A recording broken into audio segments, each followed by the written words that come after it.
Houston, our instruments are showing that we have a incoming message from deep space. Repeat, Houston, we have an incoming message from deep space. Houston, we will begin playing message now.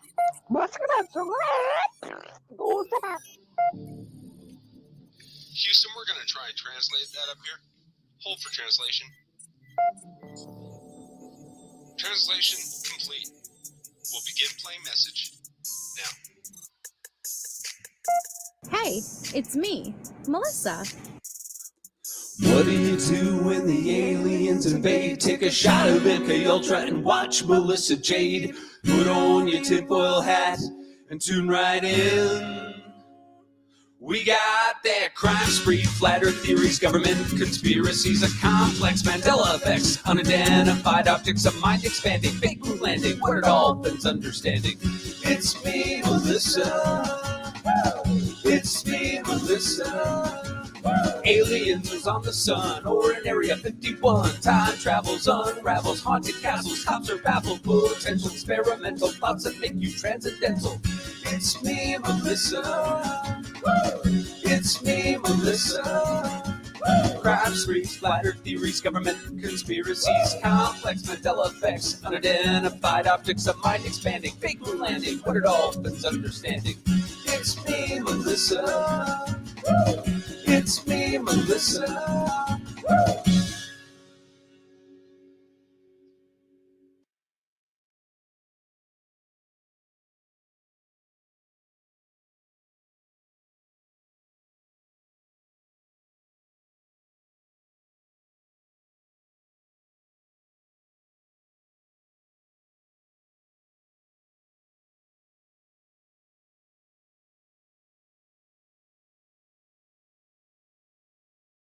Hello, everybody. Happy Memorial Day weekend.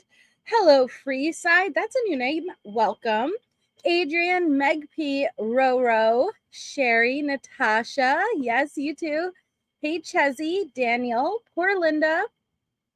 We have Carrie Ann, Nancy Grape, Cheryl, Musicity Mom. Let me see. Jenny B, Karen N. Perfect timing. What you got for food, Carrie? Lydia Jade, Cat 111, Julie, Petunia, Tracy, Queen Bella, Michelle, Sally Snow. Oh, congratulations, Sally. Julian, it's not rocket science, dude. Oh, I'm so sorry, Little Red. Oh, I felt bad all day. This will help. Oh, yeah, the throat stinks, man. Hey, Stars Align, Kelly, Wolfie, Harlot, People Me. Hi, Tony. Crime Watch Lover. Hey, how are you? Kirby's, Becky, AC, my other Michelle, Olivia only, Double M. How is everybody tonight? Are you excited for a nice long weekend? Hopefully, everyone has a nice long weekend. Thank you for anybody who has served for this wonderful country. Hi, Mindy.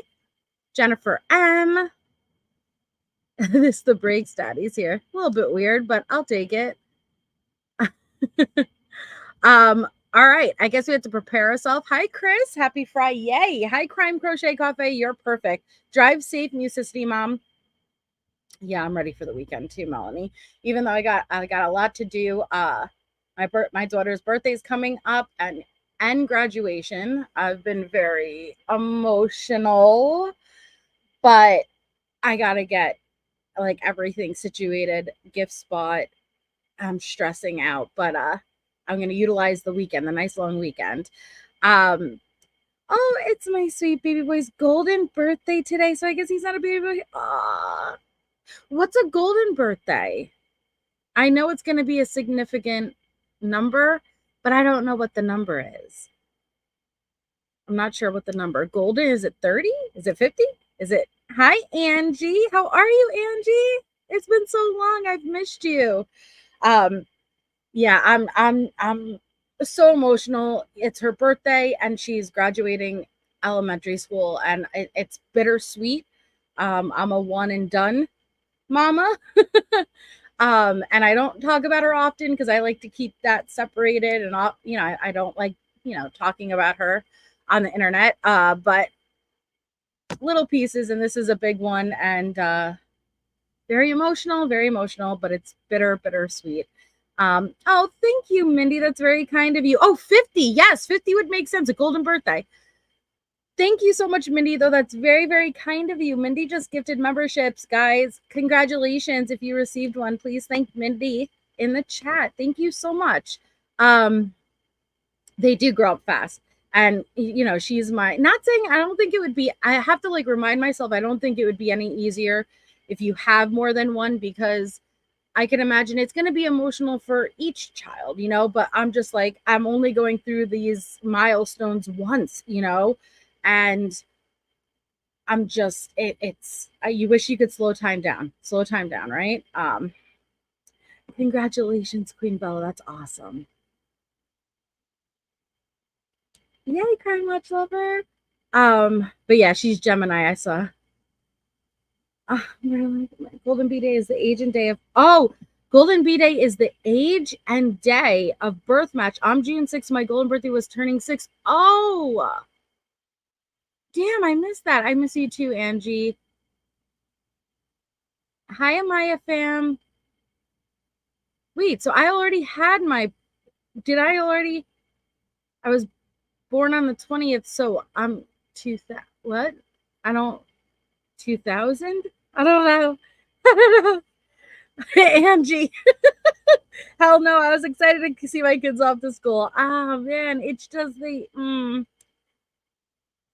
just, it's bittersweet.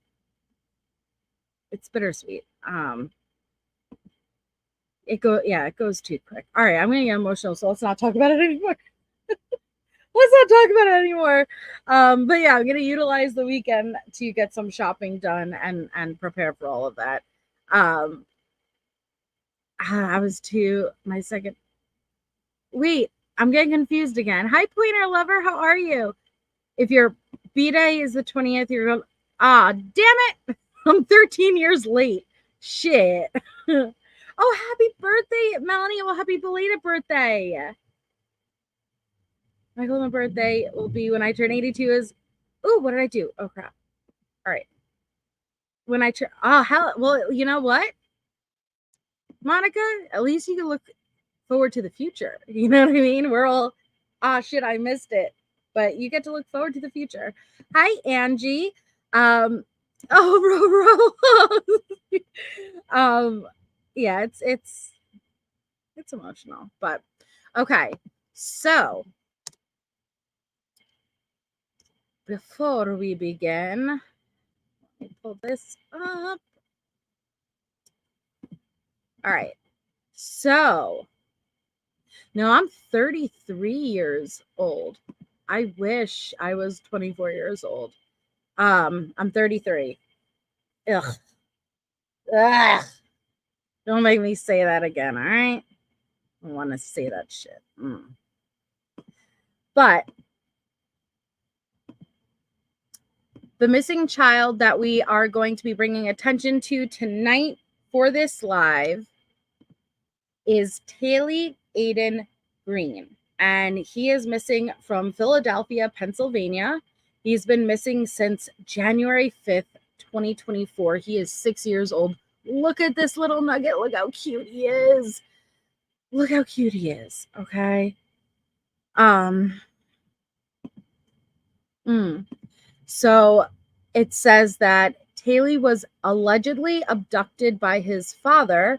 I'm not really sure how to pronounce that first name, Manure Green, on January 5th, 2024. A felony warrant for kidnapping was issued for Manure on April 8th, 2024, so last month. Here is a photo of him. He is 29 years old. And so if you have any information, please call and contact the Philadelphia Police Department at the number located in the blue text. It's so messy when it becomes family involved, because it was the other night too, the missing child. There's a good chance that little girl was with her grandmother. Remember? It becomes really messy when Well, you know what? I don't know what I'm saying. It's horrible no matter what, but it's difficult when it's the family also involved. He's like such a cute little boy. Yeah, praying that he is found safe and sound, definitely. But all right, guys. So, oh, you're so sweet, Mindy. Wait, what are you bathing formaldehyde? You do not look like you have a 28-year-old. Jeez. You guys need to tell me your secrets. I know it breaks my heart too, Natasha. Such a sweet little face. All right. So we got through May 10th yesterday. Yes, he is, JC Ann. I always take missing child from the NCMC website. Thank you, Wolfie. You're 51? Tell me your secrets. Oh, man. 28 and 30. What the hell? All right. What, like, seriously, what are your guys' secrets? Because you guys do not look like you look at like the age of your children. Right. I do believe that, Angie, if you're a hard worker, it comes back around. It must be good karma. Hi, nope, not today. I used to all the time, and I do every once in a while. I just stopped doing because I don't even know, but I can come on back on with my face. I used to stream with my camera on every live. And then I just stopped doing it. I don't know. But I can come on if that's what you guys prefer. Just not right now because now I'm not prepared. Oh, stop it, Wolfie. Do you, Queen Bella? Clean living exercise, yeah. Natasha, I love the honesty. Natasha's like filters. Speaking for myself. Oh, you're funny. Hey, Adrian. And that's Little Red. I started my skincare. What was it now, Wolfie? Like maybe like 18 months ago, I started on my skincare journey and I really started taking it seriously. And now I am very addicted. Like, you should see my skin routine. It's extensive. But what I also learned is water, like water. It's a huge thing for your skin, and you got to be healthy from the inside out. But yeah, skincare is a big thing. And I'm hoping I keep up with it. And it's funny because now that I am so in it, I can't imagine how wasn't I doing this for the first 30 years? Like,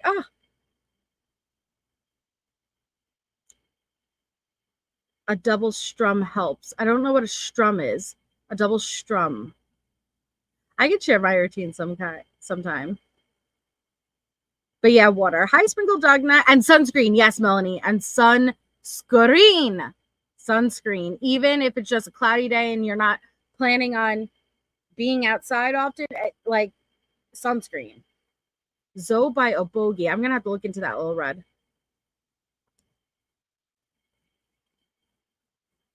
Well, and that's the thing, Chezzy, is that my daughter is kind of like, she's tomboyish, so she's not into the hair, the makeup, which is fine. I don't care. But she did start getting into nails. She likes the longer nails, so she could go like that. But I am adamant on the skincare routine, and it's actually pretty funny because like I'm constantly putting masks on her and like the under eye. But she likes it too. But I'm like, you're gonna thank me one day. You're gonna thank me because we're starting you young, kid. You're gonna take care of your skin. I'm showing you how to do it right. And I wish I did. I stay away from alcohol and assholes. That's perfect. Serum. Oh, okay, serum. LMS skincare products. Oh, interesting.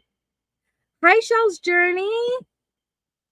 Of course, thank you. All right, so up on the docket today, we are starting with, it's going to be May 14th. So this is going to be 4 days after the calls from yesterday.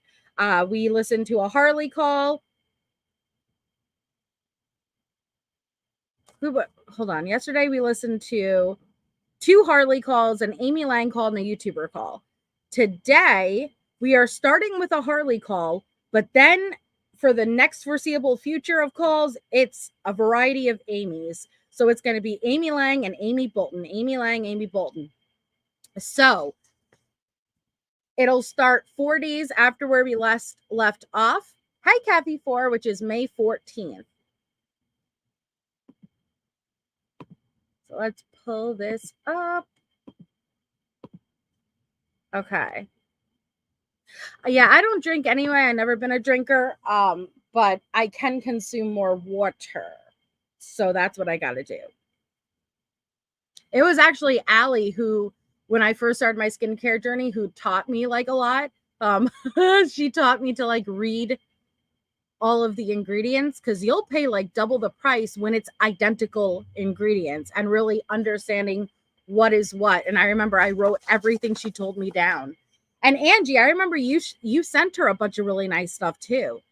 But yeah, I love taking care of my skin. It's a big thing. I know what she looks like. Like, I've seen her on camera. Are you asking if I've personally seen Amy? Oh, Amy Bolton. I think I've seen a photo of her. I don't remember though what she looks like. But all right, so this first call, it's with Harley, and it's from May 14th. So let's jump into it. Hello? Hey. You ain't gonna find her in mine. And prayers for your mom and for your dad, but mostly your mom, because I know how close you are to her. And this is the end of the YouTuber call. I don't know what to say other than say I can. Thank you for using Global Tellink. Hello? Hey, is that my Bessie and the Tessie? Oh my God. Yeah, I was just thinking about you when you were gonna call me. Well, we didn't get to come out at all yesterday because, sometimes we just have people that do us like that. So we just pray and keep on going for them. Me and Sadie just left Market Commons because she got her nails trimmed. And she can't breathe. She freaked out when they were trimming her nails. She didn't do that with me. Yeah, she was freaking out. Mindy. She literally walks around Market Commons, and now she's tired and panting. I don't know if you can hear her. I think she burnt some calories. I think she deserves a pup cup. Wow. I'll get her some dog ice. Some dog what? I can't get her a pup cup. I can't get her a pup cup because I know I'm gonna give in and buy Starbucks, and I can't do that. Why, you're not buying Starbucks? No, I mean, like, I just bought this smoothie from the smoothie place, and it's really good, so I don't really want to buy Starbucks too. And I've been trying to tell myself, like, Harley, that's $5 for a drink. You don't need to do that. Well, especially when now you could make it. You know what I mean? Yeah. And you making it is a whole lot cheaper. Hi, Rissy. Hi, Debbie. And you could play around with it and make all the different drinks that we invent, and then Starbucks steals from us, and then Hey, Shelly. they market them and they get rich off of them, I know, right? Yeah. So, I was telling Miss Dee, I was like, for the first time out of all my jobs, I don't now know. when I get money for my serving job, you know how, like, normally when I get money, I always just want to spend it? Yeah. Well, now I'm just like, man, I'm not touching that because you know what I had to go through to get this.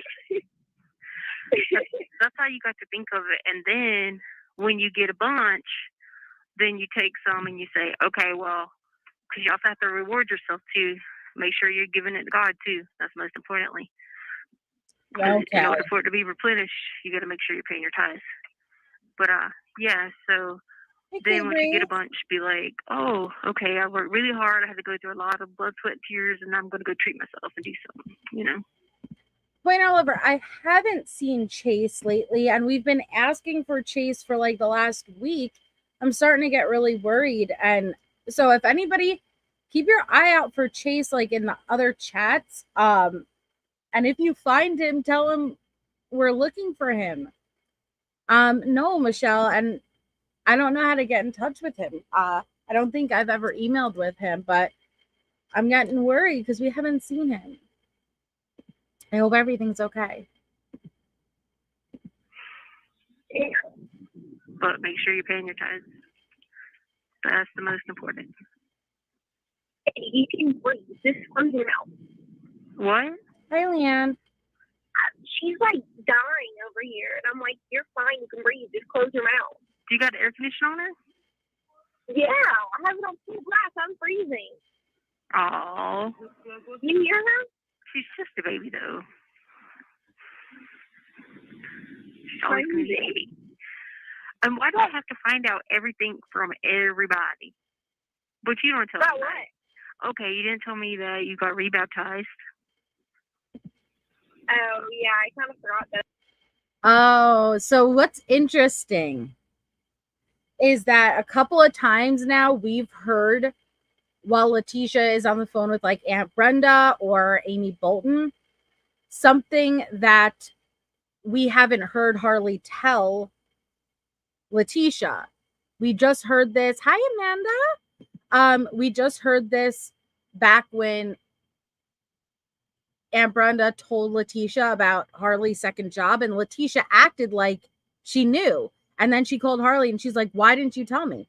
Same thing with the baptism. We heard Amy Bolton talk about Harley getting baptized again. And in my head, I was like, oh, I didn't remember that, but I thought I may have missed it. But no, Letecia pretends she knows because she doesn't want, it's so interesting the way her brain works. She does not want anyone to know that they may know something about Harley that she doesn't. That's how much she cares about that control. And I did that. But she didn't tell me. And then I always have to hear everything for other people, and I just be like, yeah, that's right. I'll be like, oh my God, I've got to knock her out. Hi, Chloe. Yeah, I did get rebounded. Kind of forgot. Yes, Kathy. Yeah, I don't know anything unless someone else tells me. So I have to call other people to be like, hey, give me the update on Harley. I didn't tell you that. No, you don't tell me anything. You just laugh and like,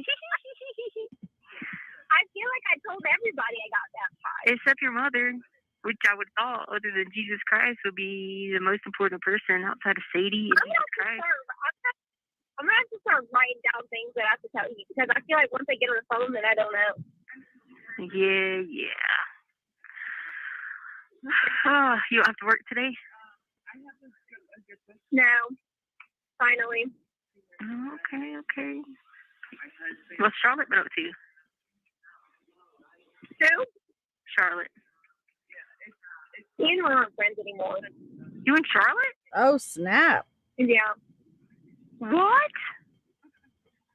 She's decided to go off the deep end and go crazy. What do you mean? Like wild? She's just... Huh? Like wild crazy? Yeah. Charlotte? Yeah. Man, y'all been friends for how many years? Yeah, I know. We're not friends anymore. Did y'all like have a fight? Huh? Did y'all have a fight? Well, this is how it happened. It's the most stupidest thing. So I texted her. I sent her this really long, cute paragraph or whatever. And then at the end, I was like, I'm going to pray for you. Like, I'll be praying for you, whatever. And then she texted me back. She goes, all you can do is pray for me. And then in my head, I'm thinking, I was like, man, that's the best thing that I can do. What are you talking about? But it was just one of those moments where, like, God showed me how I can't have, like, unequally yoked friendships. Or else, like, they're just not going to work, because I couldn't even explain myself to her, like, yeah, that's the best thing I could ever do for you, because she doesn't understand. But I don't understand. Charlotte was raised better than that. I don't, what happened? I mean, is she just, because she's staying by herself, gone crazy, or? Yeah. And you have to think she's with her sister now, too, so. Oh, yeah. I wondered how that was going to work out. But when you said you prayed for her, was she doing something wrong and she was telling you about it? No, she was just, like, going through a lot, I guess, or, like, just, like, stupid things that she thought was, like, the end of the world. But, of course, I can't compare her things to stupid things. But I was just telling her, and like, I would always ask her to, like, hang out and stuff, but she never wanted to do anything. And I was like, well, I'm not Hey, Darlene. sit at your house and like do whatever you're doing. I'm trying to get you out of the house, to make you feel better, but you don't ever want to do that. And I was like, for me, I don't even do nothing crazy. I just go to the gym or I go shopping or which is what she's always doing too. So that's what's shocking. Right. And then she got mad.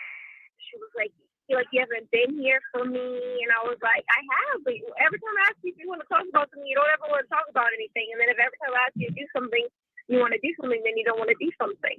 And I was like, so I was telling you that I was thinking of you and then I was praying for you. And now you're mad at me because I said I'm praying for you. Well, I want you to do me a favor. You promise? Yeah. You need to text her and just say, hey, been thinking about you. I always love you. We've been friends for too long to let stupid stuff come between us because God's grace is sufficient for anything. Hey, Meat Just Noodle. say, Hey, MK. And leave it at that. I already told her that. Okay. You promise? Yeah. And then what did she say?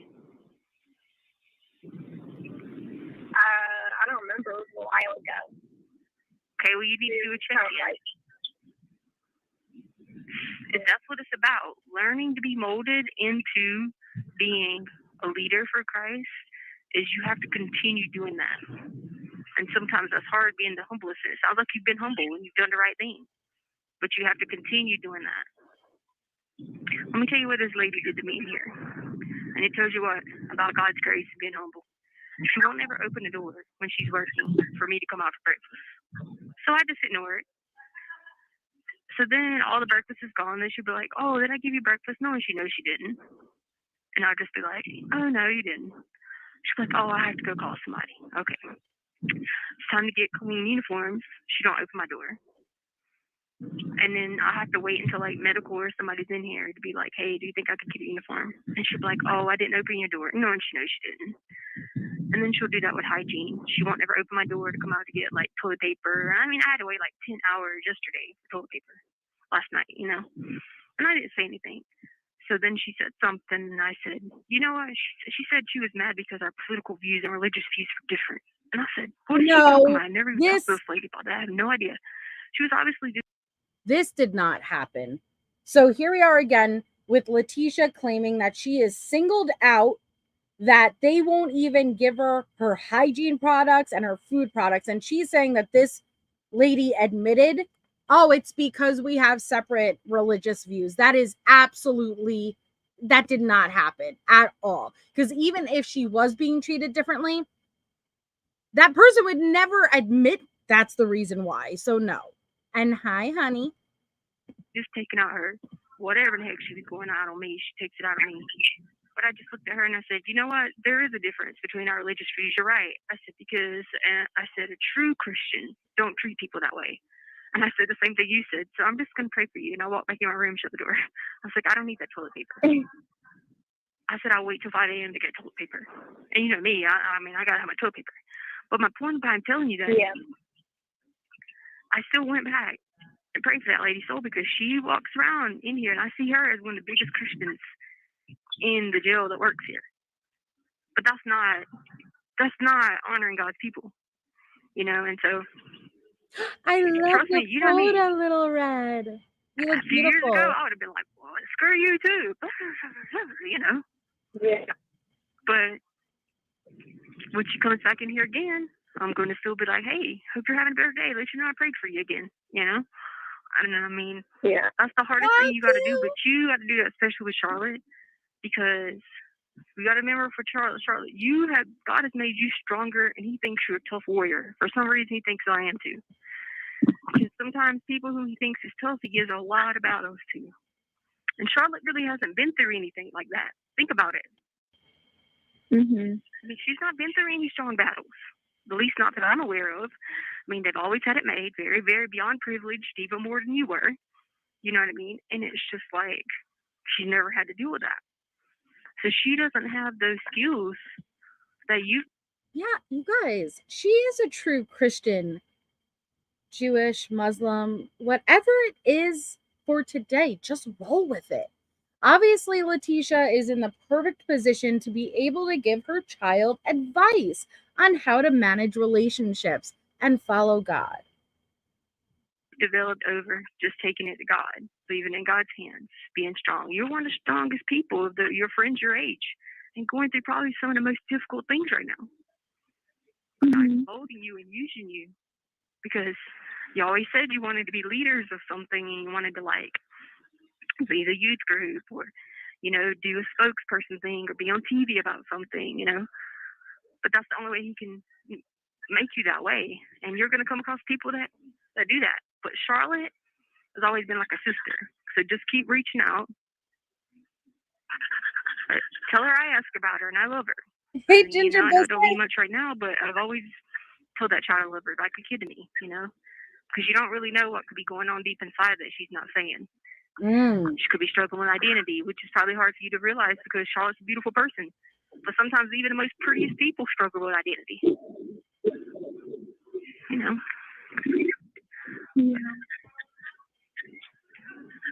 But just tell her that. And have you talked to Tona?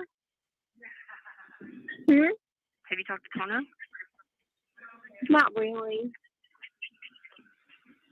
Is he still staying at the apartment, or did he move? No, he's still staying there. Yeah. Well, they're going through things in their life right now because, they're not living at home. They were raised better than that, but at the same time, it doesn't mean that people don't make mistakes, Yeah. What is her mom? Is her mom she might just need some therapy. Yeah. Is her mom, have you talked to her mom? Yeah. You talked to her mom about it? Yeah. Well, what did she say?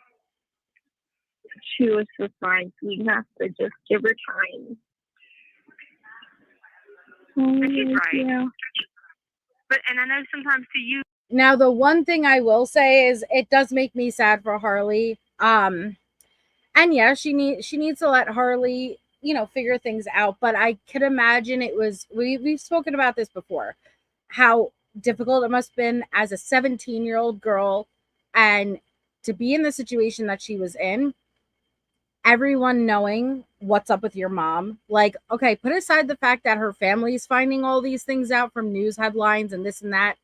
All of her friends knew. It was everywhere. And I was thankful that she had a good group of friends who stuck by her because she really needed that support. So when I see that Harley lost a friendship, it's just one more person that she doesn't have for support. And that does make me sad. It feels like, well, why I got to be the one to give in when I'm doing everything right? Trust me, that has been the hardest lesson to learn. I'm sitting here saying the same thing, like, why am I having to continue to do this? Like, God, when I'm doing what you say do. But you just have to keep doing it. Yeah. Trust me, I have to keep praying every day for people who persecute me. And just remember what Jesus said. If they persecuted him, they're going to persecute you. Yeah. So, anybody that is of the world, they don't have to worry about that. But if you're of God, then you're going to be persecuted, And I think she's grown up around God all of her life, and Sean being strict on her, and then now she don't have to worry about, I don't have to listen to Sean. You know what I mean? Yeah. But anyway, that's your life lesson for today. Just keep doing what you're doing, and you're right about don't put yourself in position with people who are doing the wrong things. But still be there for them. Don't turn your back on them, but don't put yourself in those positions. You have 1 minute remaining. I went through that with even Amy, like Lowry, when she went crazy and freaked out. She was my own stepsister, and I had to be like, girl, you don't went crazy, And it took a while. It took months before I spoke to Amy. And that's hard to believe that I even had went that long when we were younger without talking to her. Mm-hmm. So, she would like sneaking out and partying and doing stuff, and I was like, oh God, no. Me and Tila were like, nah, we good. Yeah. But anyway, all right, love you so much. Have a good day with Sadie. Tell her I love her so much. Okay, love you too. Okay. Hey, there's a new app for the read those emails. There's new apps you have to use for the visits now. Oh, okay, I'll look. Okay, bye. Love you. Link. Thank you for using. It's just hard to listen specifically to Letecia and Harley's conversations because I always feel sympathy for Harley, even in the moments where I do get annoyed or something with what she says. But it really just reminds you of, wow, this is the beast who has raised Harley. And I think Harley came out to be a really intelligent, kind woman for how she was raised. You know what I mean? Like, think of Harley as a 1-year-old, 2-year-old, 4-year-old, 7-year-old. It was always Letecia. And so I'm happy that it doesn't appear, even if she has traits, it doesn't appear that Harley is the monster that raised her. So, and I really do look forward to reading her book if she ever does write it. So now she hangs up with Harley and she does 2 back-to-back calls with Amy Lang on the same day. So let's see the contrast. Hello. Hey. I mailed you a letter back. Oh, okay. I was actually going to ask if you've been getting my letters because I didn't know whether or not they've been sending out correctly. Yeah, I just got one. I think they said was it? a couple weeks or something that they are like bringing it all at once or something. I don't know how it works. Apparently Was it the somebody one was bringing drugs in or something. I don't know. Oh no, was it the one that I wrote in April or the one that I sent out last week?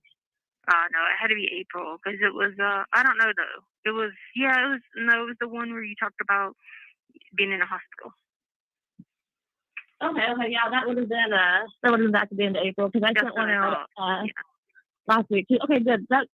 I just want to make sure that my letters are still going out now that I have to send them to that other address. I know, it's crazy. I've had so much going on. Oh my gosh. So so check this.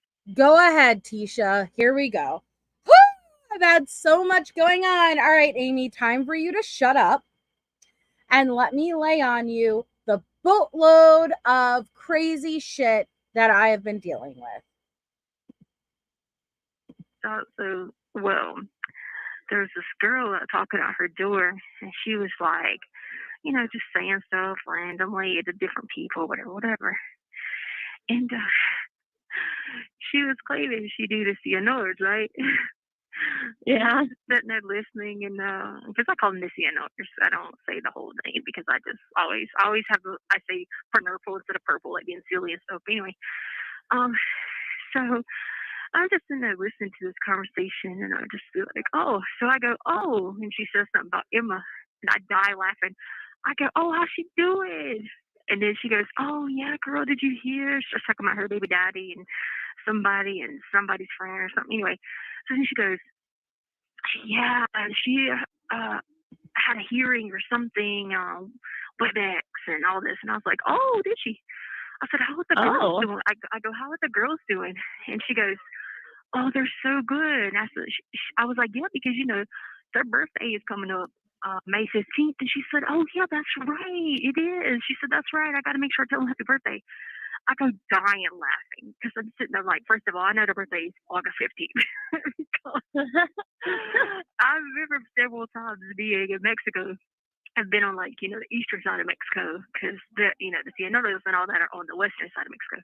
But I remember being on the eastern side of Mexico before. One time when we were there, I think it was in Cozumel actually, and she had came or whatever for a little bit, but she had to leave because of their birthday. And I remember we were like, oh, Leo's. I'm pretty sure it was August 15th. I know it's August because it was like Leo's or whatever. So I just started laughing. I didn't say anything. And then she starts talking again about something. And then I said, oh, how's Oviedo doing? And she was like, girl, she said, they shunned him out. She was like, he's not really an outsider. I died laughing.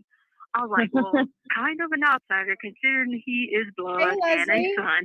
I'm pretty sure that's not true. Yeah. I'm sitting there just dying laughing at this conversation that this girl is saying. So then I start getting paranoid thinking she's like a narc or something, Yeah, I know. Yeah. And so then whenever I got ready to come out, she was like, because we didn't get to come out yesterday, so it was before that. And I forgot to tell you the other day. She was like, what's up with all the 21 questions? And I was like, oh, I was just curious that, your knowledge. I was just testing your knowledge. I said, because, sometimes some people come in here and claim that stuff, and I just be like, if I ask them a question, like I asked her, did she know, like, I said a chant, and asked her, did she know the response to the chant? She didn't know it. And I was like, okay, well, first of all, I really don't know the chant like that because I'm not blood. I was like, but I've been around enough to like pick it up because I'm not stupid. And I was just sitting there listening to her. Then she comes up to me. She's like, I already heard. I said, heard about what? She said, I heard about you and Edgar. I was like, what are you talking about? Yes. Tisha, did somebody really say, hey, I heard about you and Edgar? No. Yes. No, sir. I mean, John, no. You did, Little Red O, and I love that photo. Hi, Shauna. So, and that's the thing, Kelly, is that her the longest run-on sentence ever. It seems like she didn't, even though because we know from the observation log, she was in her cell really prior to getting out of Gen Pop for the first year, just sleeping all the time or in her bed writing. You would think she'd put a little bit more time and energy into the narrative she was going to spin and the lies. But I really think she just pulled them up on the fly because they are so bad. They're so unbelievable. But there is nobody that is affiliated that somehow got wind of you and Edgar because there is no Edgar. Like, I already heard about it. Someone asked me about it online before I got arrested. And I was like, Oh, wow. Cool. Yeah, and she goes, and by the way, I'm supposed to let you know that he said to tell you that you haven't called him. I'm sitting there like, okay. So this inmate heard about Letecia and Edgar before she even got arrested. And she's supposed to pass along this message that you haven't called Edgar. You need to call Edgar. Bull shiznats. Bull shiznats. First of all, he did not tell you this. I know for a fact he did not. So I'm sitting there like, okay, this chick is totally a narc. Yeah. I was just like, man, I looked at her, I go, man, they think I'm stupid, don't they? And she just looks at me like, huh? Okay. And she kept trying to come over. She kept trying to come over and be like, can I use your tablet? And I was like, no. I was like, you think I'm dumb that you think that, I mean, obviously my thing was, at least they're going to make you be a narc. Give me some real intel, not like you don't even know certain people. Like, come on. Do you think that maybe she's one of the I don't think so, informant? She could be, or she could be just somebody from some other crazy part. Who knows? Yeah. She was, she'd be free. But then she started coming back throwing up Crip signs. Oh, God. I'm just sitting there like, but does this girl think I'm that stupid? I mean, obviously she must do. I said, first off, I don't say Edgar. And she says it like that. And she's saying it with an American accent. And I'm just trying to make it sound Spanish, even though like you somehow you have begun to speak with a very heavy accent. I don't know where it's come from, but all she's trying to do is validate her lies to Amy by claiming there's somebody else who is aware of this person. she is Hispanic, but I'm still sitting there like looking at her like everyone knows I call him E. So, Wow. I mean, they're just like sitting there like looking at her. But I thought she'd find that funny because when she tripped me out, she's like, "Oh yeah, I'm gonna have to tell him happy birthday," and she was telling me that they were staying with this person. I go, "Oh, who are they staying with?" And she went to say the name, and I was like, "I don't know that person." I was like, "Oh, okay, well I'll have to find out who that is." I'm sitting there like she made up some bullshit answer. It sounds like she was maybe trying to get information out of you, thinking that you would think that. No, I don't think she mentioned something about sleep paralysis, and I don't really remember. I have ADHD, so my mind kind of bounces to things very easily. So unless somebody else remembers how the topic of sleep paralysis came up,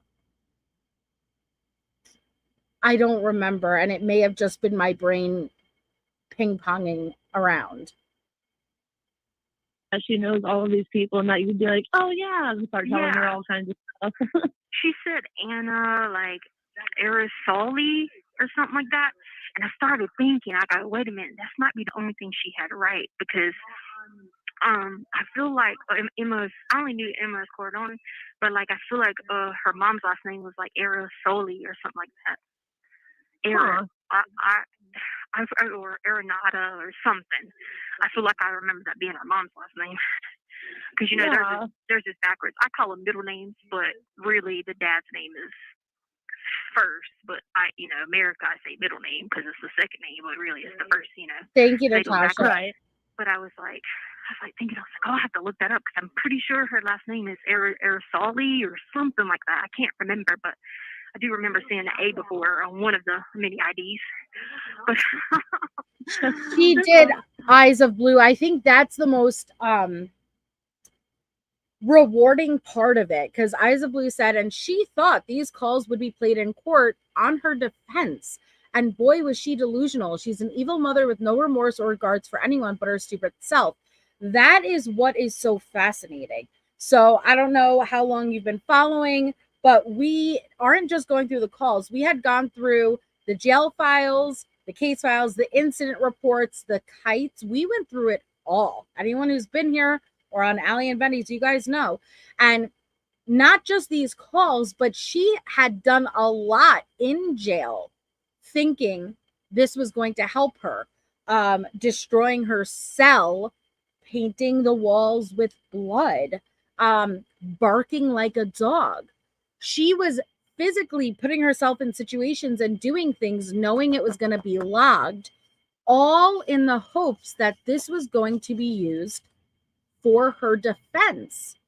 And that's the funniest part, is that even though her lawyers were going for not guilty by reason of insanity, they knew we can't show any of these recorded calls. We can't show those incident reports or the kites, because if a juror sees this, as if they don't know this is bullshit already, they're going to know this is all a performance, because that's how obvious she was. So I get a little bit of satisfaction in knowing, wow, you put a lot of time in, like, she did and she didn't. She put a lot of time and energy trying to look crazy, but at the same time, she put no energy in. Does that make sense? But it was so bad, your own lawyers knew not to show any of it. But anyway, I was like, I know, honestly, I think I'm just an idiot in here. Yeah, it was funny. Right? Yeah. Oh, I think she was trying to get information out of you, like thinking that if she just said a couple of the right things, that you would start being like, oh yeah, this, that, and the third, and trying to get information. But that's ridiculous. Yeah, but I contacted the WellPath, by the way. Oh, you did? Oh, they did, darling. I did. So I reached out to them, and I didn't say your name or anything. I just kind of explained the situation, like, hey, I have a friend that's at El Paso County, and just kind of gave them a brief overview, and then asked if there was anybody who could, I sent them an email, asked if there's anybody that could, call or email me so we could talk about it. And they emailed back and said that I would have better luck contacting the facility. So I tried to call El Paso, but I guess they were probably busy. So I went on their website, and they have like a contact us where you can like send them a message. So I emailed them too. I didn't say your name or anything. Or the facility? The facility. Okay. So, yeah, I emailed them and I told them that, I have a friend there who, and if anybody is not aware, WellPath is what handles healthcare, physical and mental. And so with Letecia relaying that they won't give her medications, they won't give her mental health care, and she's going crazy, Amy is calling, trying to get the help that she thinks Letecia needs, but in reality, they were giving her the help. Letecia just lies to Amy. Dealt with WellPath, but they haven't been very helpful. And then I asked the facility if there's anybody who could call or email me so we could discuss the matter further. Then I'm just waiting to hear back from them. And I figured if I don't get an email. Sorry to pause again. Keith, right now, Allie and Bendy are waiting on the delivery of the calls from the time Letecia pled not guilty by reason of insanity. That is a massive month. I cannot wait for them. And both of their links are in the description of these videos, guys. But we are so anxious to hear the calls right after she switches her plea, to see how her family acted. What did Harley say? What did Aunt Brenda say? What did they understand that pleading not guilty by reason of insanity means you are admitting guilt to the crime. You did it, but you're not guilty because you're insane. So I am so excited. And if that call exists, we will hear it. I don't know, Little Redo. I didn't see anything. Back by Monday, then I'll try to call down again and be like, hey, I called an email, but don't heard anything yet. I called them again because, girl, yesterday I was like, I could not get out of bed. I was just in that depressive state where I couldn't even hardly like breathe, and my chest was hurting so bad, and I was just like semi-delusional, but I kept trying to like sing gospel music to stay okay. And she came in and checked on me a few times, the day deputy, because she's pretty good, the day deputy. But so she just kept coming in, was like, "You all right?" Or come to the door.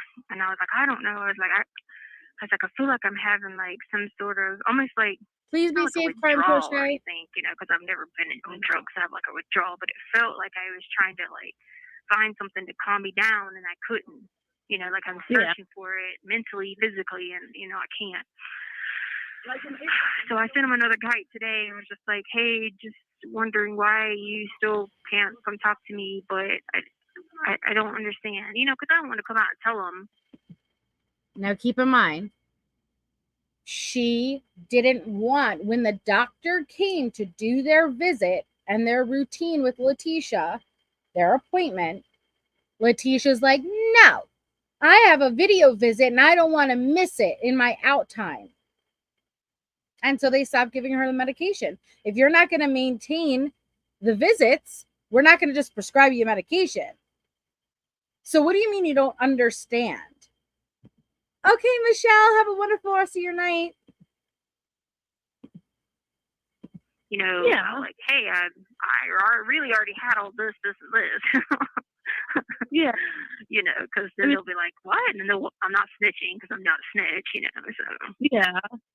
I hope, like I said, I contacted El Paso. They've been made aware of it. So now once I get a hold of El Paso, somebody there, they'll be made aware of it also. So hopefully that'll kind of expedite the process of somebody coming in and actually helping you, aside from just asking questions and not following up, Yeah. And then I was freaked out because I be trying to figure out sometimes if stuff's real or not, right? So like, so I counted it. Over the last 3 days, 4 girls returned that were already here and got out. And so the one girl, like they just get out, come back, drugs or whatever. And so the one girl, she reminds me of my sister. So then I was confused if it was my sister or not, because I was like, in my mind, I was like, okay, first of all, this is my sister. But then the other side of my brain was like, your sister wouldn't be here. Like, why are you freaking out? So I was freaking out about that because I never really talk to my sister. I mean, the last time I talked to her was actually was like a day before I got arrested, or 2 days before. She brought me a suitcase because when I left Colorado. Right. Honestly, anytime she even mentions the word suitcase, it makes my eye twitch and I get physically sick. Hey, Tess, but I'm going to jump it back because maybe she's about to clear that up. They are, Chris. But her sister brought her a suitcase, okay? Brought me a suitcase because when I left Colorado, I left one of the suitcases at the hotel. And so my mom and my aunt flew the suitcase to North Carolina. So I just instead of leaving it in the hotel. So then my sister drove it to me in South Carolina. And then that was. Now, please don't forget and I'll have to familiarize myself again with the exact details, but there was another suitcase. And in that suitcase, there was blood found on some contents. And there were photos taken and shown at trial. I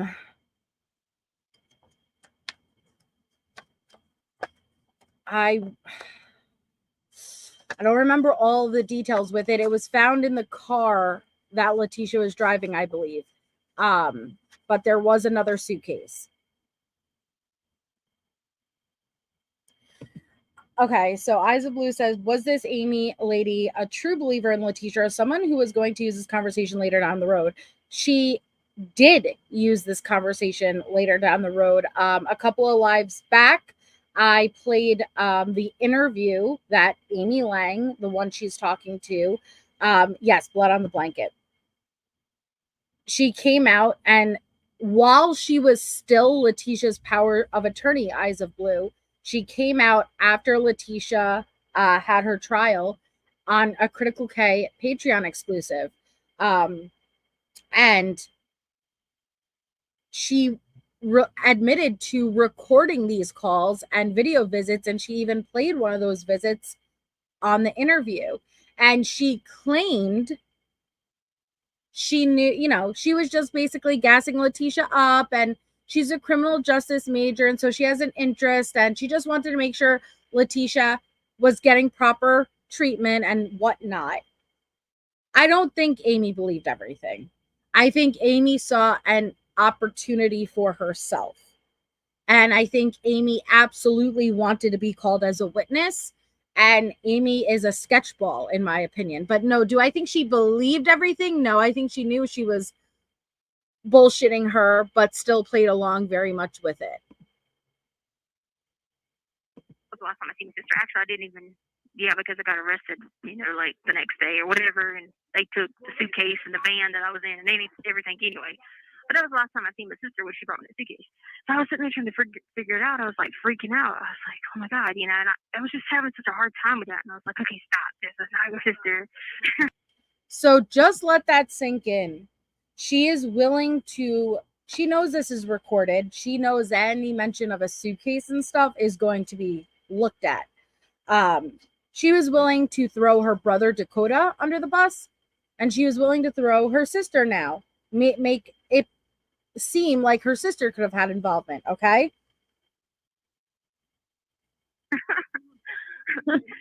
It's just like a struggle. Like that. Gonna have to deal with this deputy, okay? So she thinks she's trying to be like a boss, oh God, keep her so loud. Oh, jeez. Another. Anyway, so she won't open my door for breakfast when she works. So she says she won't open my door. So then sometimes I'll get up and be like, oh, where'd breakfast go? And she'll be like, oh, did I not give you breakfast? And I was like, no. What an asshole. I know. Then she does it with jumpsuits. So when we get jumpsuits, she won't open my door or whatever. So then she done it with hygiene, last night or whatever. And she was like, I was like, did you like forget my door again for hygiene? I just really need toilet paper. I've been waiting like 8 hours. And so she was like, she opens the door, and I go, just never mind. I'll just wait till 5 a.m. Because at this point, it was like almost 2 o'clock. She's trying to open the door, and I'm just sitting there like, you did the whole ward, but didn't do me again. You did it on purpose. It's obvious, but I'm not going to stoop to your level because you tried to like get me to stoop to your level. Then she was like, well, our political and religious views just don't match.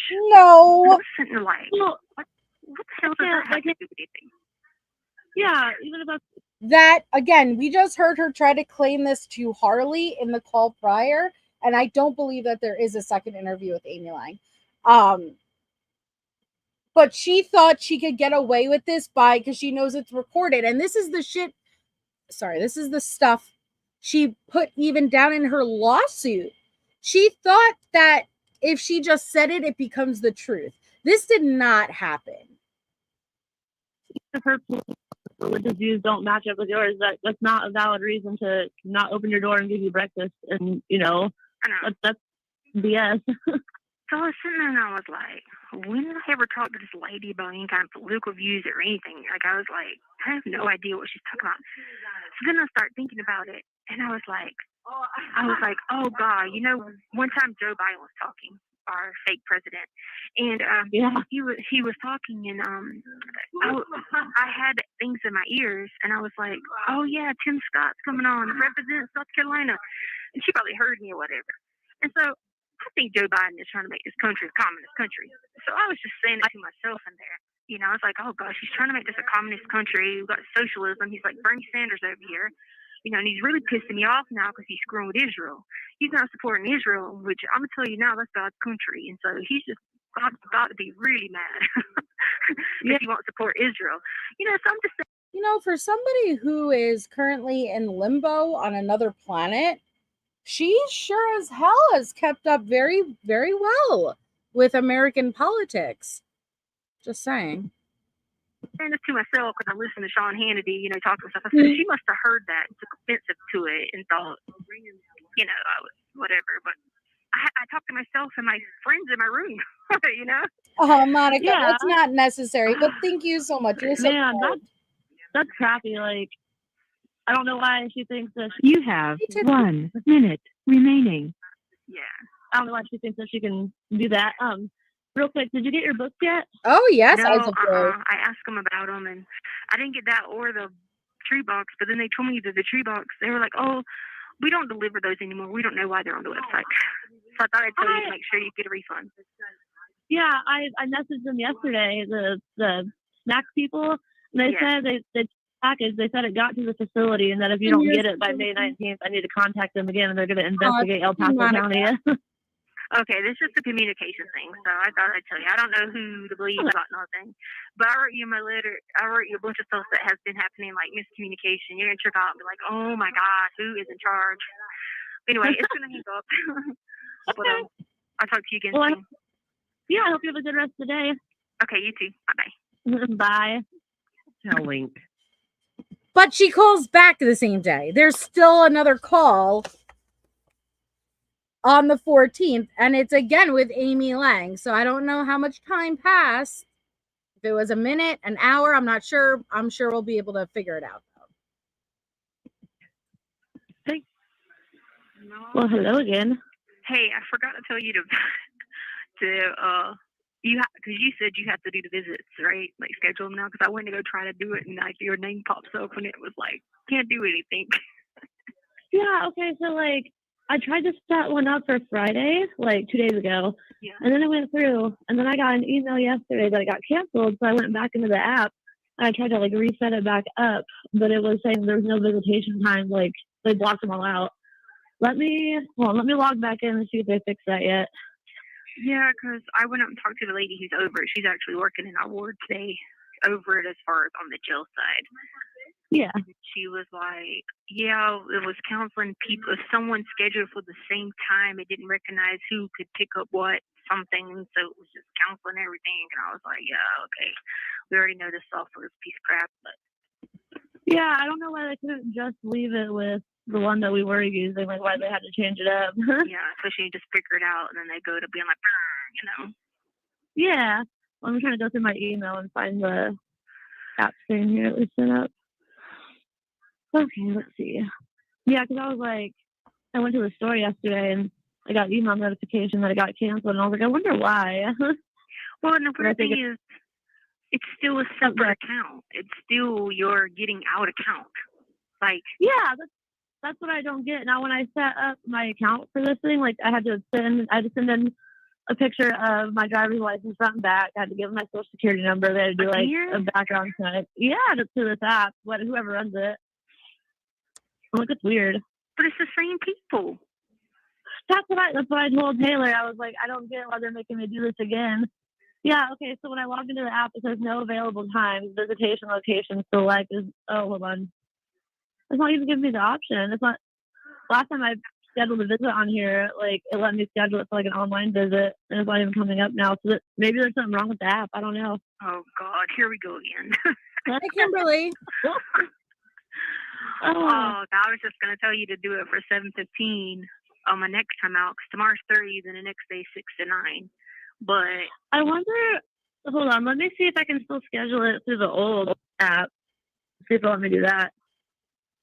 yeah, Because, like I said, it took effect on Wednesday, but we had the video chat on Wednesday and it worked on the old app. So I'm going to see if I can set it up on the old app, see if it'll go through.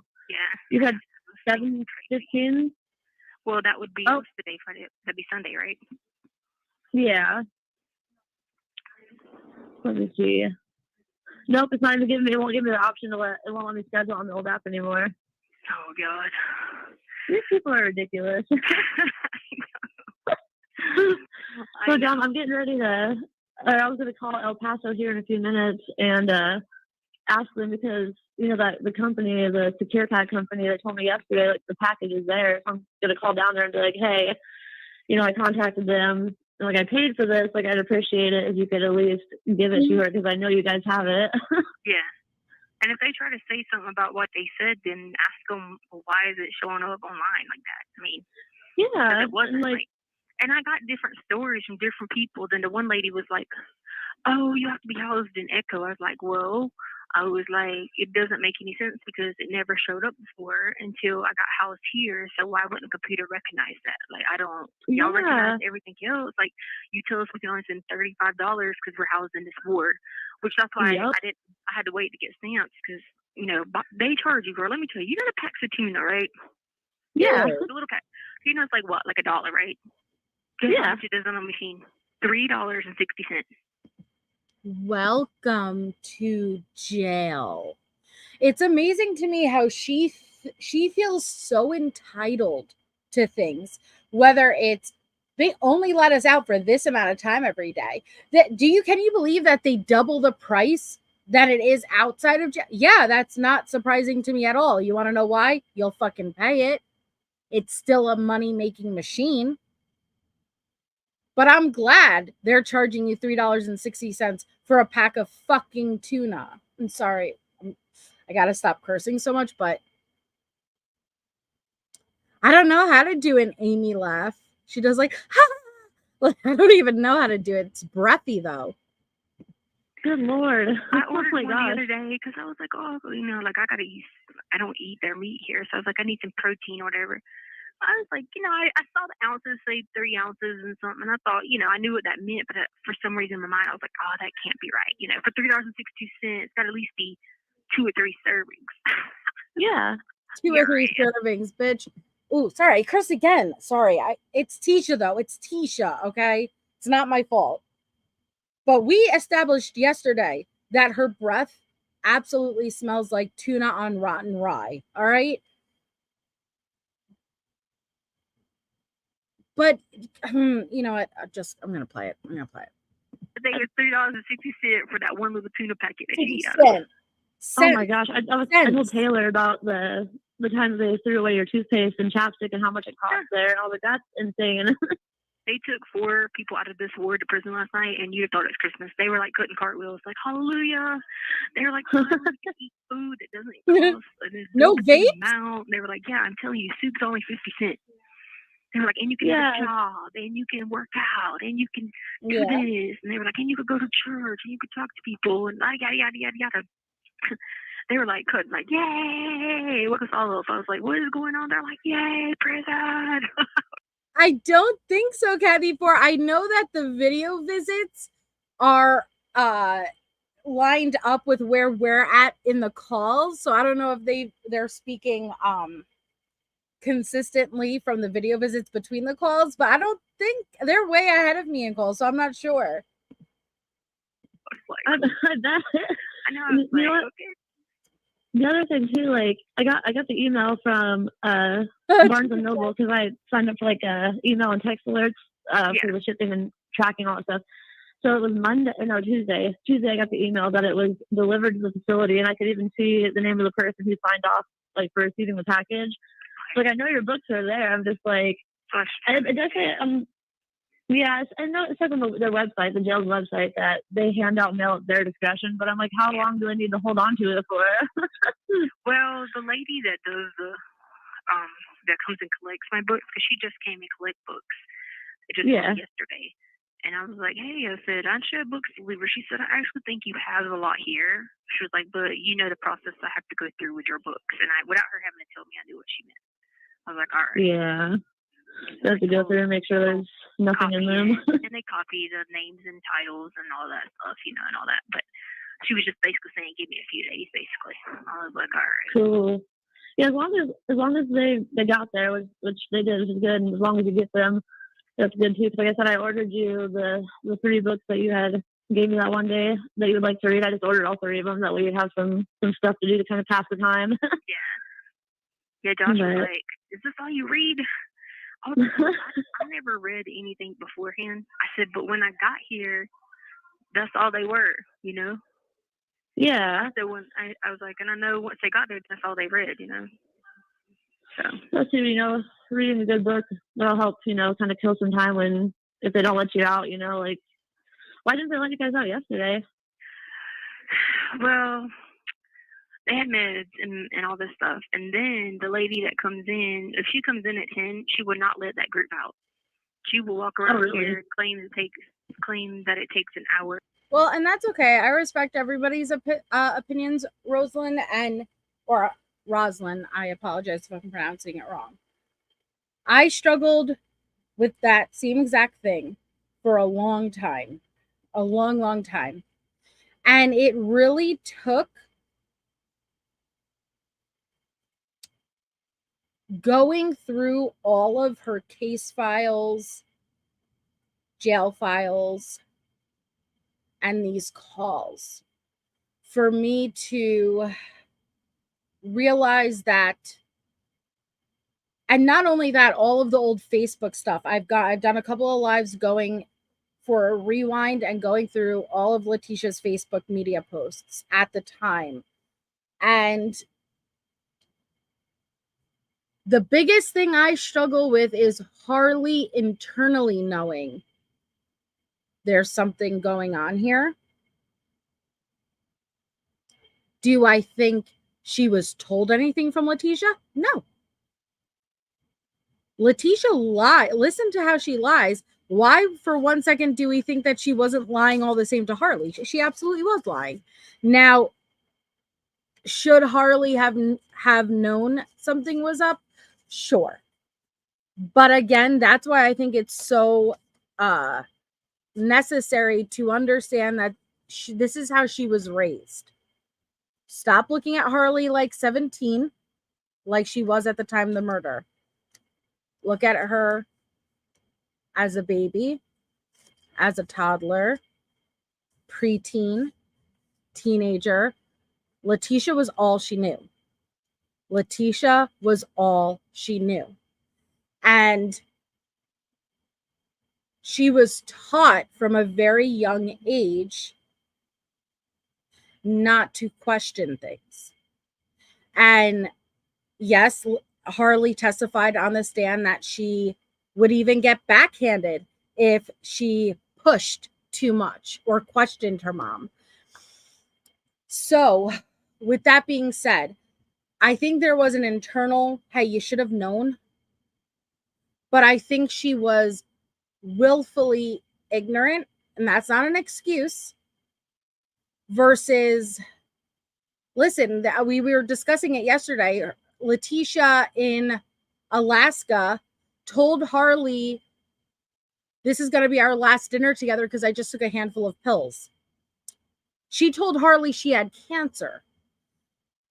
Harley was abused beyond, I'm talking about physical, emotionally, mentally. She was abused, and she was taught to suppress, in my opinion, critical thinking skills.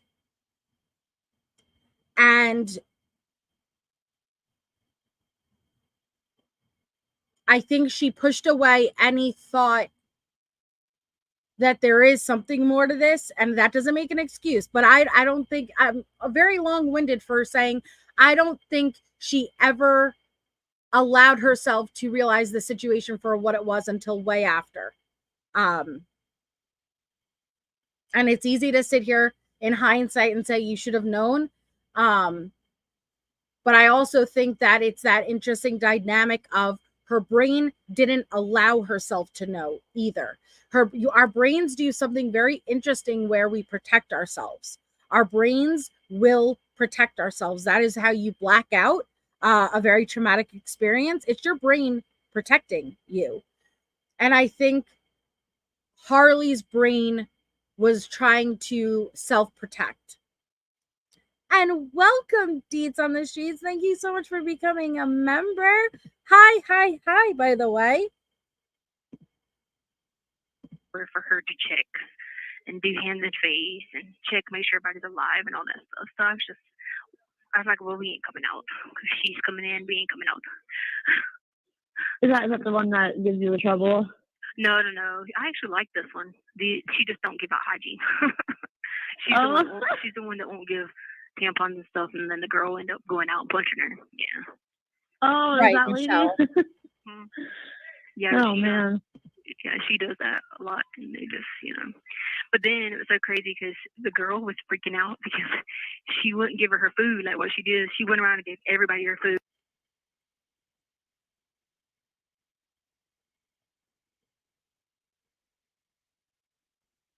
Oh, hold on. I have to get part 2 up. It cut off. Hold on 1 second. Yeah, I mean, Harley on the stand testifying was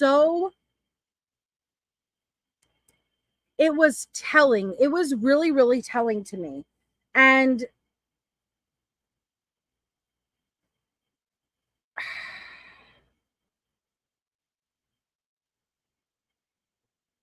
I really think that we should educate ourselves more on the dynamics between a narcissistic parent raising a child and what that does to the child's mind, because Letecia was the sole parent in Harley's life. Yes, Al came in as a father figure later on, but Harley was raised by Letecia. Letecia absolutely has narcissistic tendencies. That's what she was diagnosed with. BPD with narcissistic tendencies. I think that we should really educate ourselves on what does that do to the child who is being raised in that type of dynamic household. What kind of impact does that have? Because children are fresh slates, okay? It's like a canvas, and you paint that canvas. Now, of course, that canvas blossoms on its own, but you absolutely dictate what colors are going to be on this canvas as a parent, okay? If Letecia is the only parent she knew, that's the only relationship that she really relied on to educate herself on how relationships, dynamics in the family works. That absolutely had to have taken a massive impact on how Harley's brain developed. We even see traits as we're going through these calls, right? Even yesterday when Harley is saying how she got this second job, Letecia is teaching her how to manipulate to get money, to deceive Aunt Brenda and not to communicate these things, so she continues to give you money, right? So all of these factors, but then also look at the evil side of it. Harley was taught to suppress any of the oddities surrounding her mom, right? Don't question when I act this way. Don't give me any lip. Don't give me any pushback. And I think it all plays a critical point in why she may have acted the way she did at the time of the murder. Because to us, it's mind-blowing. It's how didn't you do this? But when she was questioned by defense at trial, and they pushed her, and I was very much paying attention to her responses, because they were like, you're telling me you traveled across the entire country and you didn't once go into the back of that moving van? Not once, which is a valid question. I myself struggled with that. You didn't once go in the back, Mom, I need my clothes, I need this. But Harley, from my opinion, has a very inferior relationship to her mother. And the way that she answered with, well, I just kept the things I needed up front. You know, my mom told me, you know, like, no, we're not gonna. It made me realize, even though to me, I would never act that way, but I realized that to her, that was normal. If her mom said, we're not going back there, you're not going back there. And it's very, like I said, it took me going through everything in a deep dive for me to accept that. I really do think that that was just Harley's personality. And I don't think she consciously was aware of what was going on, but subconsciously, I think she knew something was severely wrong. But whether her brain blocked it out, she chose not to acknowledge that. A lot of times we do have thoughts, you guys, and we choose not to acknowledge those thoughts. We suppress them. And it took pleading not guilty by reason of insanity for Harley to finally step out and realize what was going on.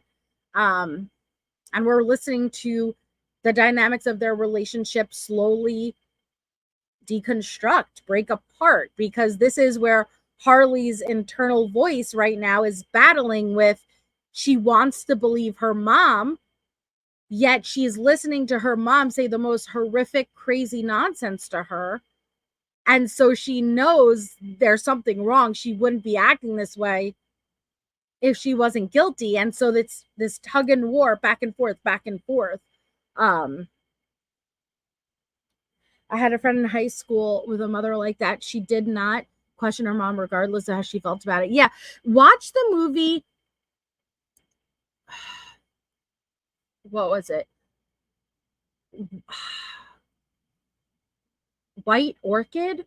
What was the name of that movie with Michelle Pfeiffer? Great movie. Renee Zellweger, Jenna from Forrest Gump. But that movie focuses on the relationship between a mother and a daughter. White Oleander. That's what I think it is. White Oleander. And Michelle Pfeiffer being the narcissist. Yes. And the mother ends up going to jail for murder. And it was very, very interesting. And I think it did a very good job at shedding the impact of that child with a narcissistic mother. But Dietz has said, the behaviors of children of an NPD is understandable when you take the time to understand the mental abuse they are subjected to. And that's what I think we need to do, like specifically Alive on, because we cannot, and when I say this, I don't want to say we cannot hold Harley accountable. No, I think we need to take into account Harley's personality on her own. What type of personality does she have? Okay. But also the impacts. Again, stop thinking of Harley as 17. You need to think of Harley as a 1-year-old, as a 2-year-old, as a 4-year-old, 7-year-old, 10-year-old, 12-year-old. Think, because when you take that child back to a very small young age and then apply what Letecia does to a 1-year-old, to a 3-year-old, you know, like, and then realize this has been 17 years of this at that point. This is all she has known. What impact is that going to have on a developing brain of an adolescent? It's very, and I think, I'd like to do more research on it and educate myself. And I think that we should have a discussion about it, because then maybe we can understand more of why Harley may have acted in the way that she has acted. But yeah, White Oleander was a really good movie. It was a really good movie. And Michelle Pfeiffer just did phenomenal in it. But okay, here, let me pull up the second part of this. Here we go.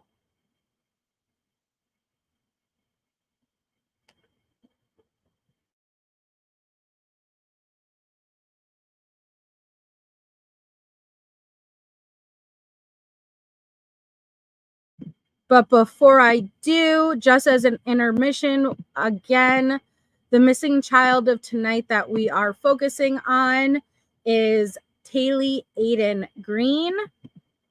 I'll read your comment in 1 second, Nancy.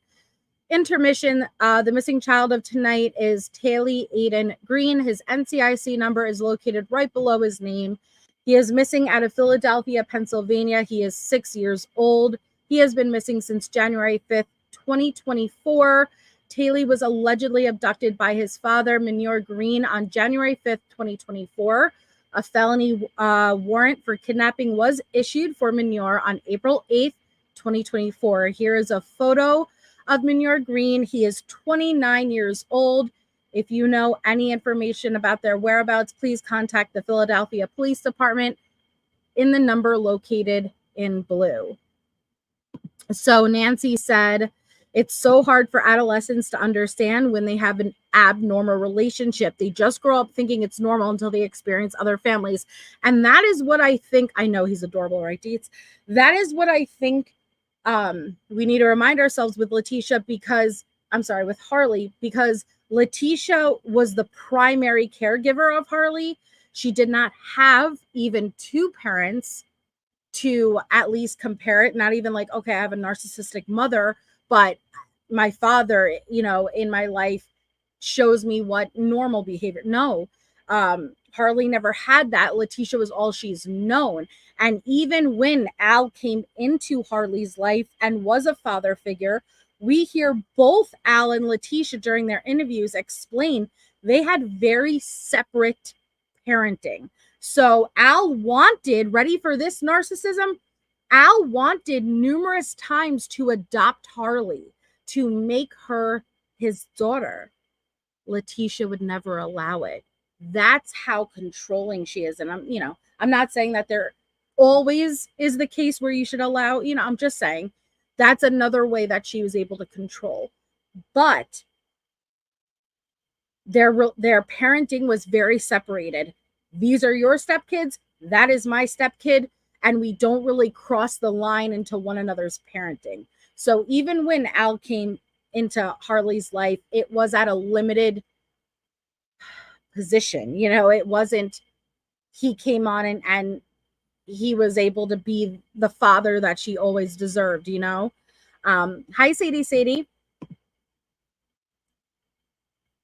So hold on, let me pull up the second part. Okay.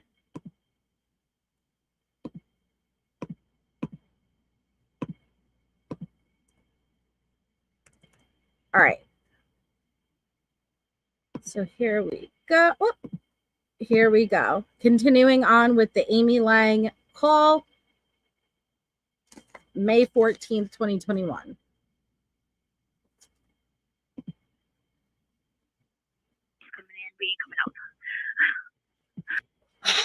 Is that the one that gives you the trouble? No. I actually like this one. She just don't give out hygiene. She's the one that won't give tampons and stuff, and then the girl will end up going out and punching her. Yeah. Oh, is that lady? Yeah. Oh, man. Yes, she does Kathy. that a lot, and they just, And I'm so thankful that Harley and Al have spoken. And Harley went live a couple of weeks ago, and she said that her and Al have spoken since the trial, and that she wants to write a book. And I think at first I was like, because I don't want any, like surrounding Gannon. I didn't like when she made her YouTube channel after Gannon's murder and stuff. But then I reminded myself, wait a second. If it's not just about the murder, Harley has her own story. And the truth is that she is a child who was raised by a narcissistic parent, and she is a child who was raised by a killer. She has her own story, and it really would be interesting to get an understanding of how Harley was brought up and what led up to that time. And then after, even if it didn't include anything about the murder, after these calls, what was she thinking? When did she know? What happened in her mind? I think that would be wonderful. Then it was so crazy because the girl was freaking out because she wouldn't give her food. Like what she did is she went around and gave everybody her food. Then she made her wait like she's the one that won't give tampons and stuff, and then the girl ended up going out and punching her. Yeah. Oh, it was that lady? Yeah. Oh, man. Yeah, she does that a lot, and they just, But then it was so crazy because the girl was freaking out because she wouldn't give her food. Like what she did is she went around and gave everybody her food. Then she made her wait like 20 more minutes before she served the food, and the girl was like, "She's not feeding me. She's not feeding me." I don't know how they get away with like treating people like that, because it's like a direct violation of what they're supposed to do, Well, they do what they want to do here, and they don't ever. You could kite all day long. You can grieve them all day long. It doesn't matter. So what's interesting is, and I'm not saying jail is perfect. We know that there are issues within jail, but here's the thing with Letecia. We have her jail files. And so she's gotten caught numerous times, similar to how she's relaying this story to Amy. She will kite, which is the system in the jail where you could submit your grievances. And she kited things similar to this, and the system would own her. Things like, hey, they skipped me for hygiene, right? The same way she's relaying this to Allie. And Allie. She's relaying this to Amy. And the kite would be like, you were delivered at 7:32 a.m. by C.O. Jones. This, and this. And so we know that this is not true.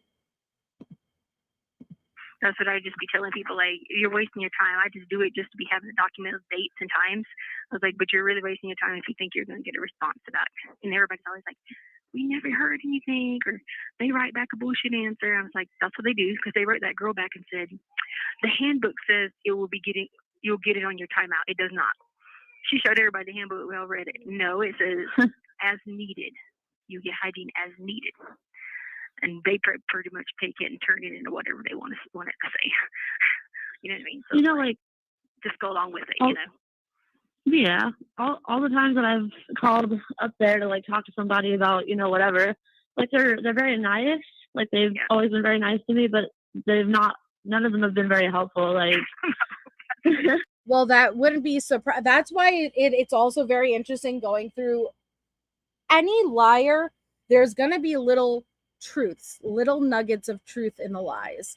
Now, Letecia was just specifically so unoriginal that she tended to base her lies off of surroundings or things she picked up, similar to the vampires. She couldn't even think of a vampire story of her own. She literally took the whole plot from Twilight, including character names, right?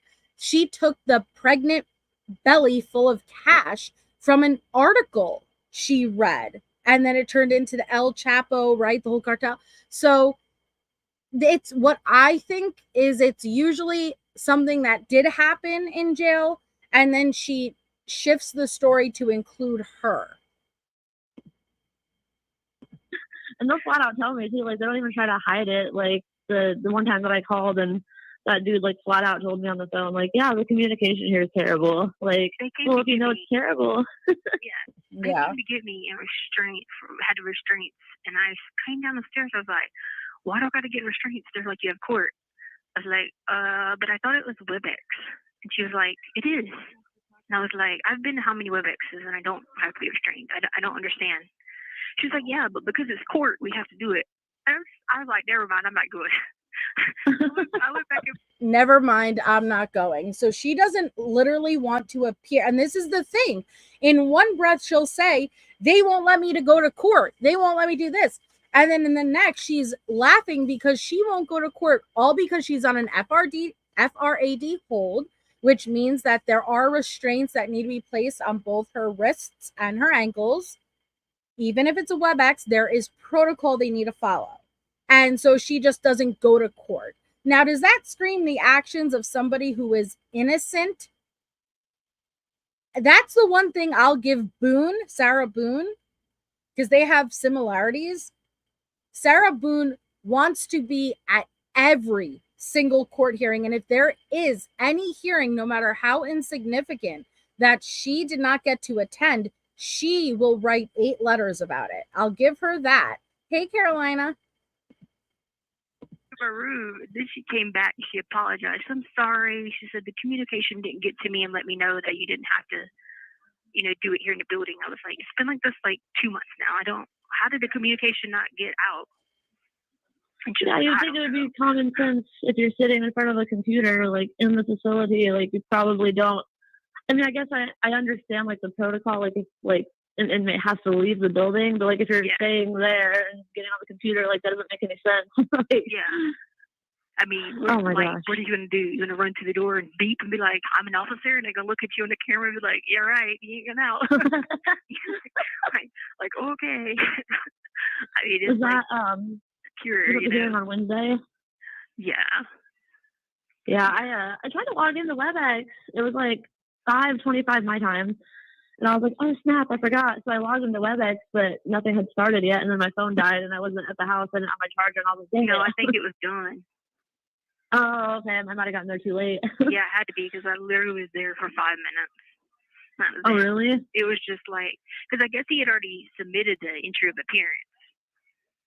Oh, okay. To the court system or something, and the judge had already signed it. He just had to officially say it. So he literally just said, hey, Mr. Tellini, how long do you need for the presumption of grade hearing? Which he already knows I'm not having it anyway, but he just has to. Yeah, I was gonna ask how that was gonna work out now that he's gonna be your attorney. If you were still gonna waive that, or if he was gonna do it. How's it gonna work out? He's on the streets. streets. He told me that he was like, there's some things that are totally. I don't know why I said your whole name, but yes, Deets on the streets. This is Amy Lang, and this is before that interview. So Amy Lang had originally reached out to Letecia from the Facebook groups. So Amy very much followed. She's a criminal justice major, but she reached out to Letecia after she was arrested via letter. But she's a little liar too. She originally reached out under Jane Schmo or something. I don't remember what the last name was. An alias. Then they started, little did she expect, Letecia responded, and they started this correspondence back and forth. Eventually, Amy admitted, my name is not Jane, it's Amy Lang. And they started doing phone calls. We got to the beginning of their relationship just a couple of weeks ago in context to these calls. Now, this is May of 2021. They started talking, I think it was April or March. Come December 2021, Amy Lang will be Letecia's power of an attorney, okay? Then after the trial came, Letecia, because Letecia has to set up the visits or call Amy. She didn't call Amy or set up a visit. So Amy goes on Critical K's Patreon, and she did something that I think it's very, very wrong. She admitted to recording these phone calls. She admitted to recording the video visits. You are not allowed to record, even though she thought she was smart. She said, oh, well, I live in a one-party state, so it doesn't matter. This isn't a phone call, normal call. This is a WebEx visit that you agreed to terms and service when you click that, which includes you're not allowed to record these calls. But she recorded all of them, and she played one on the Critical Case Patreon. But she also, even though I'm not complaining in the aspect of the emails she released were so telling, because the emails were 2 days before the murder, and it really sets up a premeditation, in my opinion. But as somebody's power of attorney, I think, and I feel how I feel about Letecia, but when Amy agreed to be a POA, you never should have betrayed the trust like this. Going through her emails and releasing them publicly is not acceptable, even for a child murderer. Just simply don't take that position. I would never take that position because I know I am not going to advocate for her or be a good POA. So again, I'm not complaining in the aspect of I thought those emails were extremely telling, but shame on Amy, because you never should have taken that position if you weren't being serious about it and to release all of that information on her. And then Amy eventually was no longer the power of attorney after that Critical K Patreon interview. Your decision. There's some things that I have to make as a decision, that I think is best. He's like, that's just one of them. I'm gonna let that be your decision. And so when's okay, go ahead. I've been here, and I said, there's a right to a speedy. I said, and I'm ready just to go ahead. I said, so yes, I want to go ahead past that. And he's like, well, let's just set it anyway. He was like, and then we'll figure out, the process from there or whatever, because we have a plan in play for some stuff. And so he's like, let's just do that first and talk, and then we can put that in there. Like we're in no hurry to tell them that, Yeah. I mean, they hear me saying that. I'm saying, but like, we're in no hurry to be like, do it right now. You know what I mean? Like, wave it right now. You know what I mean? When is all was it like 2 weeks ago? I know they kind of delayed everything until August. Is it still like no? We for August did it or September on purpose, and you'll see why later. Oh, I'm excited. yeah, we did that. I'm sure you are. Well, no, he had a trial schedule, so I don't want to say on purpose and mislead the fact that but we talked about it being September for a specific reason, but then at the same time, his trial schedule was booked a lot anyway, so it just made more sense. But if you're going to waive it, if you're going to waive it, it really, what I'm saying, it wouldn't matter anyway. It was just, getting some stuff into play now. Like I got those order of those records from South Carolina, and that's all good to go. We just got to get the ones from Canada. Like I got the information from Canada, but we just haven't got the records from Canada.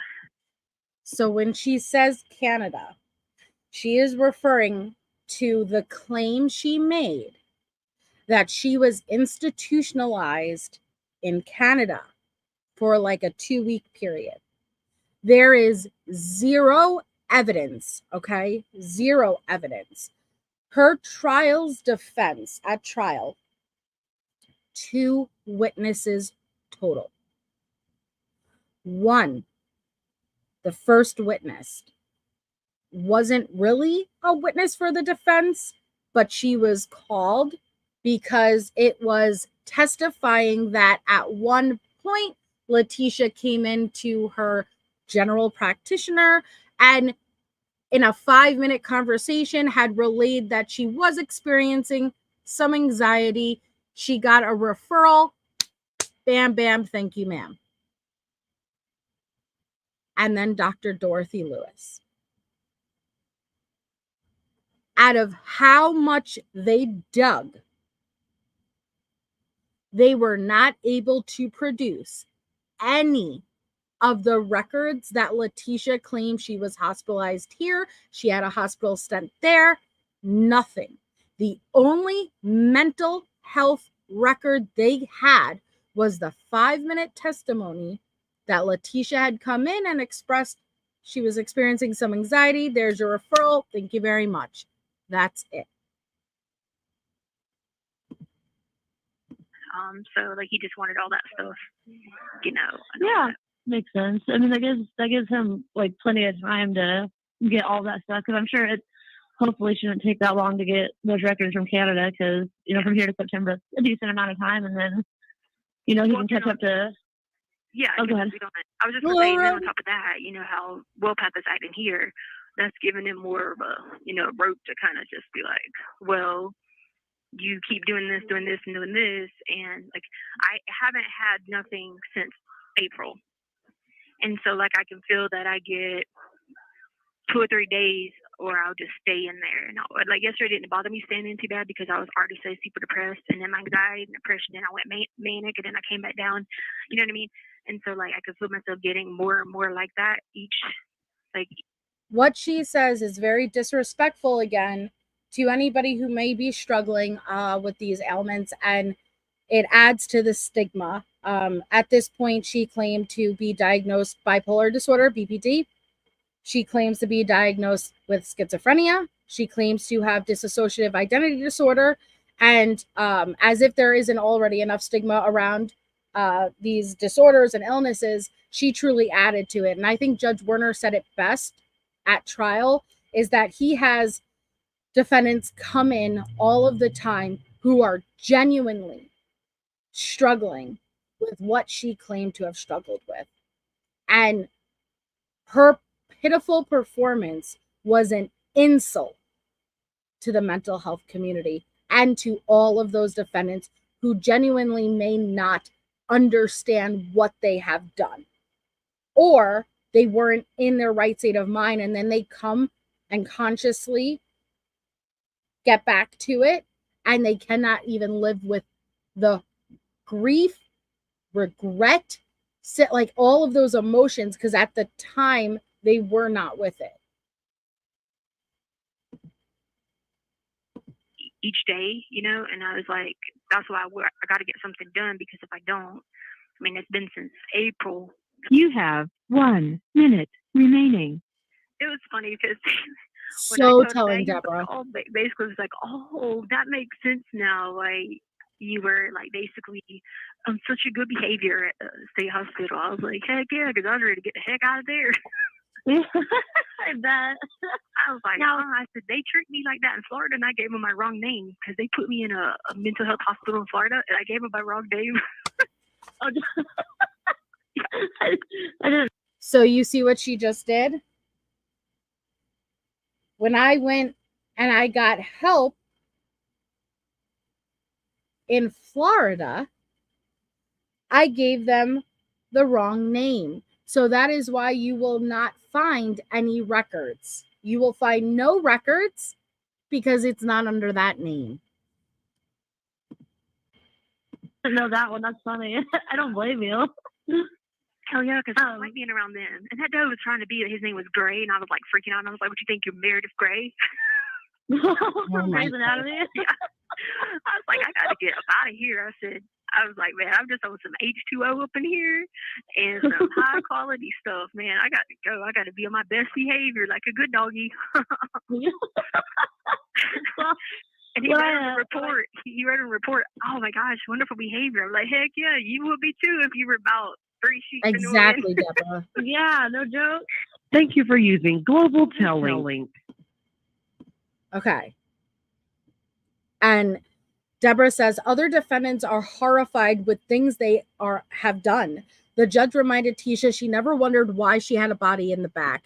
Kimberly says people with mental health issues are far more likely to be victims rather than offenders. Would you guys like to do a live where we take cases in history where a defendant may have actually struggled with a mental disorder, which at the time they may not whether it was dissociative identity disorder, schizophrenia, what we could try to find just cases in history where it is a good example of what Letecia was trying to portray. Because again, what I don't like is that she threw in these mental health diagnoses and she's trying to make them synonymous with danger.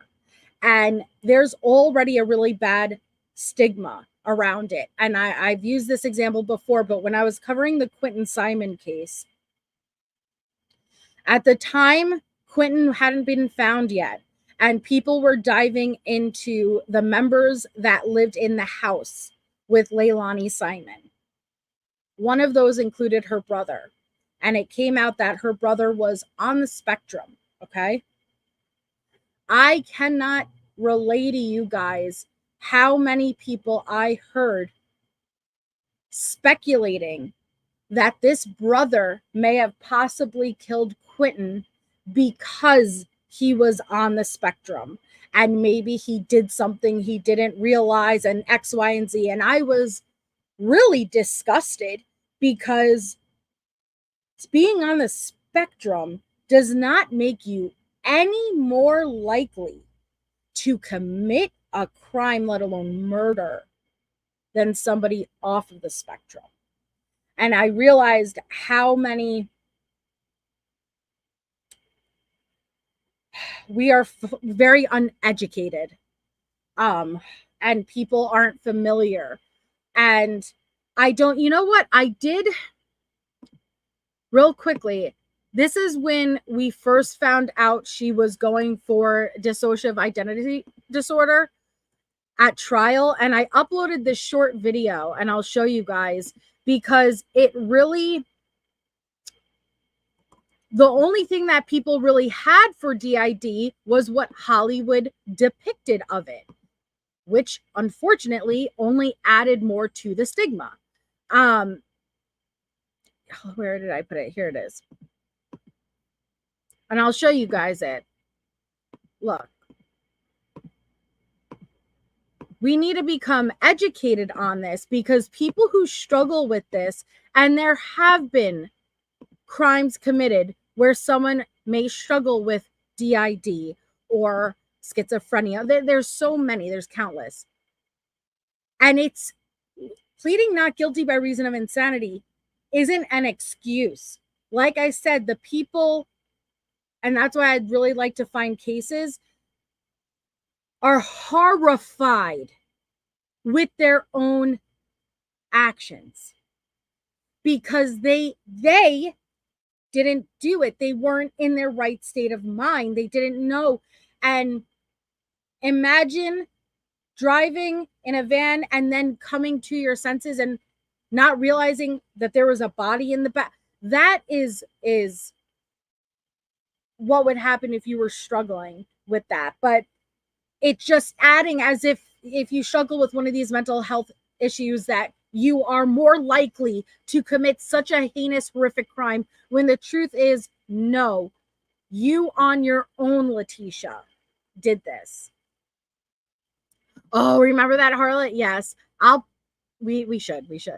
Hi, Scara, but I'll play you guys. This is like the first day of trial opening statements. I put out this video because we only had freaking Hollywood stuff to depict DID.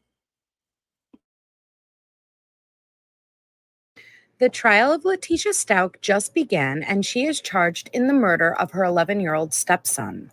In yesterday's opening statements, Letecia's defense comes out with a bombshell, claiming that Letecia suffers from dissociative identity disorder, formerly known as MPD. Cruelest dissociative identity, called multiple personalities. But you must, to be fair, impartial, and biased, you must believe that it is a possible defense. It is a valid defense. It is a valid defect or disease of the mind. DID is characterized by the presence of 2 or more distinct personality traits, and it's usually a reaction to childhood trauma as a way to help a person cope and avoid bad memories. Essentially, your consciousness will split and alters will form, each with their very unique own personality. Imagine multiple people sharing one physical body, and you are not aware of what's happening unless you are in the forefront. There are many cult classics that even depict multiple personality disorder, or DID, including the movie Sybil or Split. 23 identities live in Kevin's body. Who are you? My name's Hedwig. How old are you? 9. Sybil? I hate Sybil. I hate her. Who are you? I can do anything. I can do anything I want to. I can do anything. DID is a very real and serious disorder that a percentage of people do struggle with. But the defense will argue that how are we supposed to convict Letecia of these crimes if it wasn't Letecia who committed them, versus an alter that may have stemmed from past childhood trauma and she was not consciously aware of what was occurring. What you're about to see is a clip of somebody who struggles in real life with this disorder, and it shows you how These altars can consist of different genders or even different ages. Hi. Hi. You're Minnie? Yeah. I'm Minnie. I'm Flea. I think it's really damaging to people who really do suffer with this disorder, and it adds to the stigma because it's leading people to believe that somebody with DID can commit such a heinous act just like this one. So it's now the defense's job as the trial unfolds to prove that Letecia did in fact struggle from DID, and it wasn't her who actually committed the crime versus one of the alters that stemmed from childhood trauma and abuse. Make sure to leave your guys' thoughts and views in the comment section down below because I'm really interested in hearing your. Okay, you guys get it. So it was a big thing to put on the table, and thank you so much. Hold on, Mindy, Andrea Yates. She was truly insane. That was, and thank you. That was such a great example of how the system failed. The system failed. But yes. And thank you, Kate Brace. And yeah, that is my voice. My podcast voice is adorable. Thank you. But and that's what angers me is that with DID specifically, it's a very fascinating disorder. You are not born with DID. DID almost always stems from severe childhood abuse. And it's so interesting because it shows you how complex the mind is, okay? When you and circling it back around to what I was just saying in the beginning of this live, how your brain can block things out as it protects itself. That's what DID is, okay? So when you are a young child and you suffer such severe trauma, your brain can't always cope with that trauma.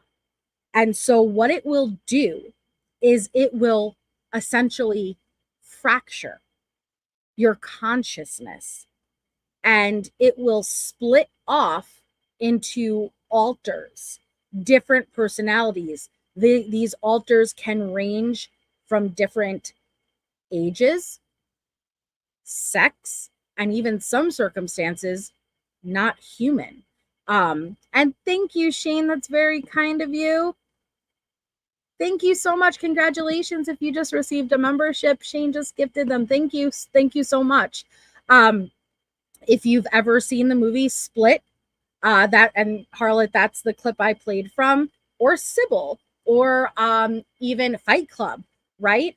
They depict DID, but again, it's, in my opinion, it's the Hollywood version. But what's so fascinating is that you will have a host. The host is the original person that is born. So let's say I, as a child, Melissa, right? And I suffered severe trauma, and my consciousness has now fractured and split. I'm the host. But what they say is that, and it differs for people with dissociative identity disorder, formerly known as multiple personality disorder. My grandmother actually has, had, she's no longer here. At the time it was MPD. And some say that imagine like you're in a room and you have seats all around you in a circle. When an altar comes forward, you're sitting in the back and another person kind of comes forward and takes that light. Thank you, Julian. That's very kind of you. Thank you so much. Some people with DID say they have no memory. They are not aware when an altar comes forward. There are some people with DID say, I am aware and I'm seeing what's happening, yet I have no control over my body, my movements, even really my thoughts. I'm basically a passenger watching what's happening. both, I imagine, are terrifying because you lose time, right? Time slippage. That's what makes me very angry when we listen to Letecia pretend it's a year prior. Can you imagine how terrifying it would be to not be able to recall where you were for the last 2 hours? What happened? Now, we all experience dissociating. Often, I said it before, the most common experience of dissociating we could all relate to is usually driving down a highway, a straight line, and sometimes you'll snap back into it and you'll be like, oh my God, what was I just doing? What was I thinking? Like, did I pass my exit? We all dissociate in small increments at a time. It's normal. But imagine dissociating for an extended period of time. And that is why it is very insulting for Letecia to even claim that she struggled with this, because there are people who do. And again, that does not make them any more likely to be a danger. Usually, if anything, they'd be most danger to themselves, right? With schizophrenia, a lot of the issue is the paranoia. I showed you guys a reenactment of what somebody with schizophrenia would be experiencing in that state, heightened state of mania.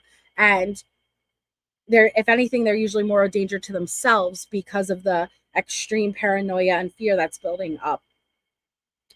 But I'm sure that we could find numerous cases in history where a legitimate mental health diagnosis came into play. And I'd really like to be able to study their behavior compared to what Letecia's behavior is. Well, no, it's actually dissociating. So, because I've researched this a pretty decent amount, but I'm not an expert or anything. I researched it a pretty decent amount, and that's usually what example they give, the doctors will give, like you dissociate, you kind of step out of your mind and you can't recall what you were looking at, what you were thinking. And not the same as daydreaming. There's daydreaming too, which is a separate from dissociating. We all do dissociate in very small pieces, like increments. Oh yeah, Ed Norton was phenomenal in Fight Club. Phenomenal. But yeah, Split is really good. It's Unbreakable is the first movie with Bruce Willis and Samuel Jackson. I don't know if it came out in the 90s or early 2000s. And then the second movie was Split, which focuses on dissociative identity disorder. Excellent movie. And then the third is Glass. And I actually just watched both Unbreakable and Glass. I don't know why I skipped Split. I got to watch Split. But very, very good movies. Not to educate yourself on DID, but just good movies in general. See, isn't that interesting, Katie? And we kind of got into that topic the other night with remote viewing and astral projection and the CIA projects that were unsealed and the studies they've done in it, and how a remote viewer actually did help locate a Soviet ship. It's very interesting. Yes, Unbreakable with Bruce Willis, which I have to say, I am heartbroken over Bruce Willis. He is such a phenomenal actor, and just to see him struggling the way he's struggling, my heart breaks. But he put out so many great movies throughout his career. I agree. And Andrea Yates, that's a tough one. But you want to know what's interesting? I asked when Allie and Bendy were live, if you can compare Letecia to another killer, who would you compare her to? Because I don't think, of course, there are traits. Yes. So it's Unbreakable is the first movie with Bruce Willis and Samuel Jackson. Okay. It focuses on Bruce Willis being superhuman strength and Samuel L. Jackson being born with the disease where his bones are made of glass. But Split came out and we didn't know it was part of the same universe until the very end of the movie. Split focuses on a person who is struggling with dissociative identity disorder. He has many alters. The alters range from different sexes, different personalities, different ages, but there is one alter that they refer to as the Beast, who has superhuman strength. And it's the story about kidnapping these female victims and whatnot. But at the end of the movie, Bruce Willis makes a cameo, letting everybody know that, oh my God, this is part of the same universe. Yes, Kevin Wendell Crumb. And then on the third movie, Glass, it's where Bruce Willis with his superhuman strength, Samuel L. Jackson with his glass bones, you know, a totally opposite end of the spectrum. And then Split, the guy from Split, who struggles with the alters, but one of them being superhuman, come together and become a study under you know, I don't want to give all of it away, so I'm trying to think, you know, like just they all come together, and it's very good. I very much like it. You have to start with Unbreakable. Now, what I will say about Unbreakable is a very slow but good movie. It's not one of those movies that it's like pow pow pow pow, but I like that. I like it for what it is. It's a slow, kind of steady movie, but you have to watch it to then watch Split and then watch Glass. And I think they're all available on, I know Netflix has Split. I think Unbreakable and Glass maybe on HBO. I know they're all available because I watched all but Split. Oh, sorry, Nancy Grape. But yeah, with Letecia, I asked who would you compare her to?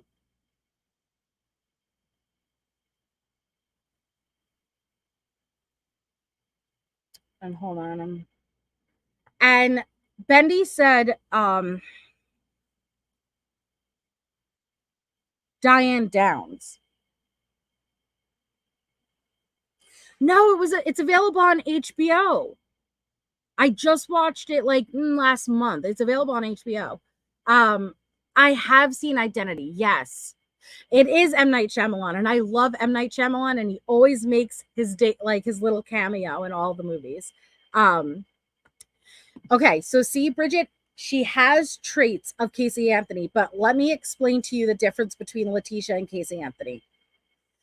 If you guys remember, Casey Anthony was a liar also. She said that she worked at Universal. The cops picked Casey Anthony up, drove to Universal, and said, show us your office. And she took them, walked into the building, said, hey, Bob, to the security guard. His name's not Bob. He doesn't know who she is. But this is how far she went with her lies, right? And then she walked all over the building until she got to a dead end. And she turned around and said, okay, fine, I don't work at Universal. That is Casey Anthony. Now, let me tell you what Letecia would do. Take those exact circumstances and apply it to Letecia. When Letecia got to that dead end, she would have said, where'd my office go? They must have moved it to another building. Let's go check the next building. And then when we got to the next building, they said, I don't know what happened. They must have given my room to someone else. Letecia, unlike Casey, would never turn around and say, you got me. All right, I don't work here. Letecia, when confronted with that situation, would just add another lie on top of another lie on top of another lie. And that is what makes her very interesting. Now, Diane Downs, I like that example that Bendy gave for who would she compare Letecia to, because to this day, if you watch Diane Downs, like the most recent parole hearing, which I think Bendy should go over it, that would be great. She's still sticking her guns that she did not do this. And I see some Jodi Arias traits with the not able to take no, entitled, just some similarities, but I can't fit Letecia into any one killer. She is very unique to me, but I've told you guys this before. I think Letecia is a product of the society we live in, along with being born the way she was. But that terrifies me. It terrifies me because I see a lot of traits in Letecia that I recognize in people around me. You do not want to become desensitized to this. I think Al became desensitized to it, to where now it's easy to look back and see, hey, that was a red flag. This was a red flag. That was a red flag. But being in the relationship with Letecia, I believe he very much became desensitized to those red flags. Do not become desensitized. Do not become desensitized. Behavior like this is wrong. If you are in a relationship with a woman who's willing to say, oh, I'm pregnant when you try to break up with her, don't become desensitized to it. Who's willing to threaten self-harm over and over. Now, always opt to believe them, go on the safe side. But emotionally, don't become desensitized to that toxicity. Recognize a red flag and get the hell out. And always trust your children if they tell you there is abuse.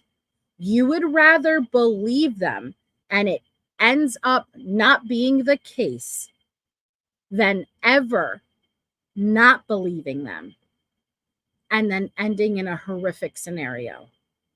Believe your children. Yeah, don't underestimate. But I don't know. There's just something about Letecia that incorporates today's society and I'm sorry, but there is a lot of toxic females out there. And I just think she is, we're going to see more like Letecia going forward. And I hope not, I'm just saying like the personality she has. I don't know ever how to explain it. I really don't.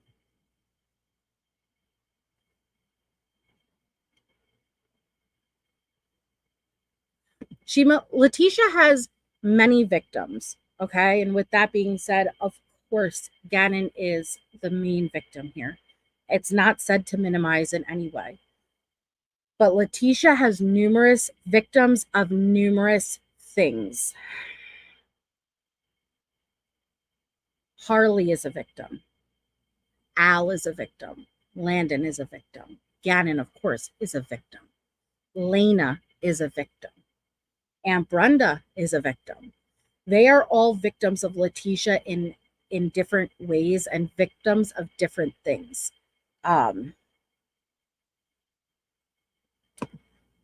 Yes, because I've done lives, Deets, where I've gone through all of her social media posts.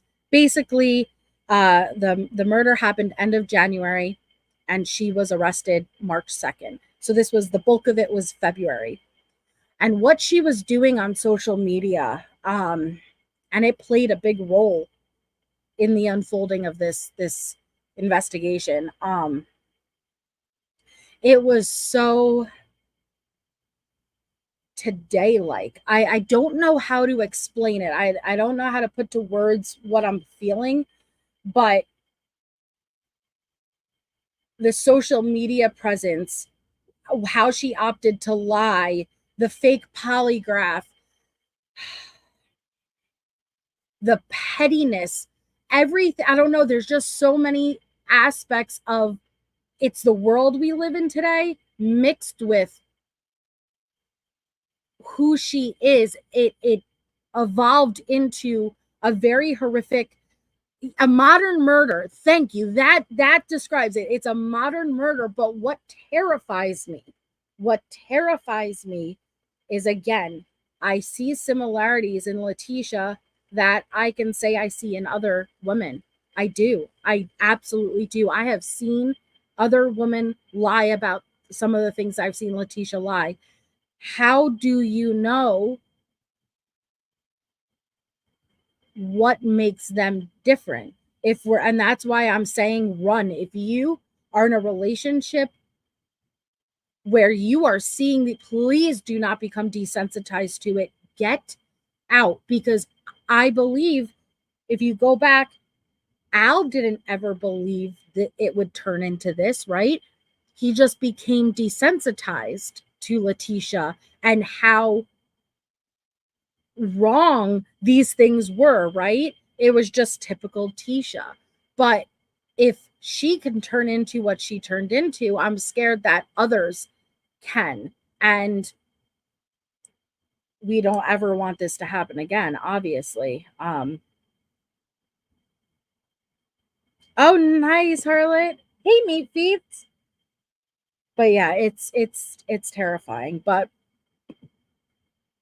I would really like to, I'm going to do my research, and I would really like, and if there is any buddy in the field of mental health, I know that we have a few different people who have spoken out before, who are, educated in this field or work in this field. I would really like to do more research into the dynamics of an upbringing by a narcissist. Even with the borderline personality disorder, I would like to look more into that and the effects and impacts that have on a child's mind, and what can we anticipate as that child grows up. How does it affect them? How does it affect their problem solving, critical thinking skills? How are they, the dynamics between themselves and the narcissist? Why didn't Harley speak out? Why didn't Harley see what was obviously right in front of her? I think we need to study that more to understand it. And so I'm going to do that. And if anybody is in the field and would like to come up and help educate us, that would be wonderful. But all right, guys, so I can share my husband's experience of being raised by that would be awesome, Deeds. Because I think it just makes me sad, because I myself judged Harley harshly. I believed that she had to at least know. And like, Letecia would use Harley's Facebook account and post under Harley's Facebook account. Her mother made her involved in this murder. She had her buy the cleaning supplies. She drove with the van across the country. And so we all had an issue. Well, I don't want to say all. A good majority of us had an issue with Harley and believing that she didn't know something. And it wasn't until I went through, after trial, and I went through the case files and I went through the calls, that I realized I wasn't accounting for her being a child raised in this environment, that this is all she's known, that don't look at her actions on just that day. You have to take in account the 17 years of this relationship to understand why she may have handled this that way, why she may not have handled it this way, why she didn't push back on these calls, why she didn't question things. I think that it's really good to know, because it helped change my perspective on her. And I think it would be good for all of us just to try to understand a little bit better. I would ask him questions about Harley, and the way he explained what she was possibly feeling from her mom made it so easy to understand. That would be really interesting. I would really appreciate that. Narcissists make you so hypersensitive and aware of your actions so you don't do anything wrong. It's easy to miss the obvious in front of you. She could have said something to someone about the abuse of the kids. She had to have seen it. She would celebrate when they left. And that is, and I'm not throwing everything in there and just justifying or making excuses. I understand, and I do struggle too, but that's why I want to educate myself more on it to try to understand. And it may not explain everything, but it will be able to give us a little bit more insight into it. But what I've come to terms with is I think she pushed it down. And that, I don't say that while making an excuse. I think she pushed it down and didn't allow herself to see what was right in front of her. And I can understand that because what was right in front of her was horrific. And that had to be very hard to accept or process, especially without a support system. Overnight, this girl lost the family she knew, her home, her siblings, packed up in a van across the country, and then her mom's arrested. She doesn't have Lena anymore. She doesn't have Al. She has nothing. And the support system she had, even though Aunt Brenda was phenomenal with financial, they continued to not acknowledge the circumstances her mom was in. Can you imagine that? So not only now was she dealing with Letecia, the people that she did speak to, like Aunt Brenda, were enabling Letecia and pretending none of it happened. The fact that this kid not only landed on her feet, but thrived and didn't miss a step, I'm so thankful for that, because if it went any other way, Letecia would have just further victimized her. If she failed and crumbled, it would have just further victimized, made another victim of Letecia's actions. I'm thankful she landed on her feet. I'm thankful she is thriving and doing good. And I'm really intrigued and eager to be able to hear her voice and her experience. Not anything regarding the murder, like I said, being raised by Letecia. And then after, during these calls that we're analyzing and going through, what was she experiencing? What was she thinking and feeling? When did she know? Does she think she knew before she admitted it to herself? Because again, sometimes we lie to ourselves. Don't tell me we don't lie to ourselves, whether you've been in a relationship where you know your spouse is cheating, but you're denying it to yourself, right? That's just an example. You're lying to yourself. And if you say it out loud or think it, it's going to make it true all of a sudden. No, we tend to lie to ourselves, right? And so I think she lied to herself. But that's why it's important to educate ourselves on there was this, and this aspect, which made it that much more easier for her to lie to herself, right? Because this is how she was raised. This is what she was taught. I just want to look into that more. And yeah, and it's not overnight. It's not like for 17 years you're raised by someone and then one day, 1 week, 1 month after not being around them, you realize, no, it takes time. It takes time being outside of that toxic environment for you to really realize just how toxic it was, because she never had anything to compare it to, right? And I'm just very thankful. I'm very thankful. But when we continue, we're gonna have back-to-back Amy Bolton calls from May 15th and an Amy Lang call from the 15th, and then another Amy Lang call on the 16th. Now, when I get off of here, I'm actually going to go live on Patreon for a short period of time, and I'm going to pick up with Patreon. I apologize for Patreon, but I'm going to get right back on it. But I'm going to go live on Patreon right after this to discuss how far is too far in true crime and coverage we do as creators. But before I get off, I just want to bring your guys' attention again to our missing child for this live. Our missing child is Taylor Aiden Green. His NCIC number is located right below his name. He has been missing since January 5th, 2024 out of Philadelphia, Pennsylvania. He is 6 years old. Taylor was allegedly abducted by his father, Minor Green, on January 5th, 2024 A felony warrant for kidnapping was issued by Minor on April 8th, 2024. Here is a photo of his father. He is 29 years old. If you or anyone you know has information, please contact the Philadelphia Police Department in the number located in blue.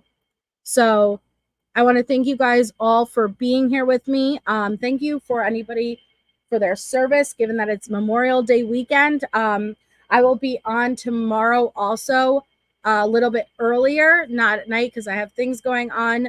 But thank you all so much for being here. I don't know if anybody else is going live tonight, so I don't know where to send you guys if you are not on Patreon. But thank you all so much for being here. Keep your eyes out. I appreciate you guys more than you know. Hold your loved ones, give your babies a kiss, and I will either see you on Patreon or I will see you guys tomorrow.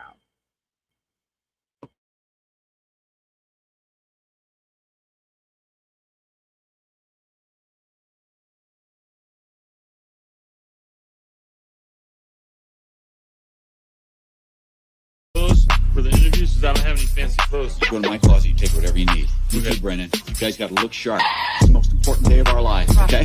Hey, Dad. What's your name? What's your age? Where you from? What's your sign? Who you love? What's your style? What you do? What you drive? Stop, drop, and roll. Do that. Do it like a pro. Do that. Stop, drop, and roll. Do that. Do it like a pro. Do that. Hit top, rollie, boy, we know you phony. Take her to the mall and buy her what she want it. Already smashed, so I'ma let the homie. RP my cash and RP a Kobe. If you're born in September, then you know you're my type. If I see you on Tinder, then I gotta swipe right. If you're born in October, then you're just like me. Here's a resume, can you fill this out, please? What's your name? What's your age? Where you from? What's your sign?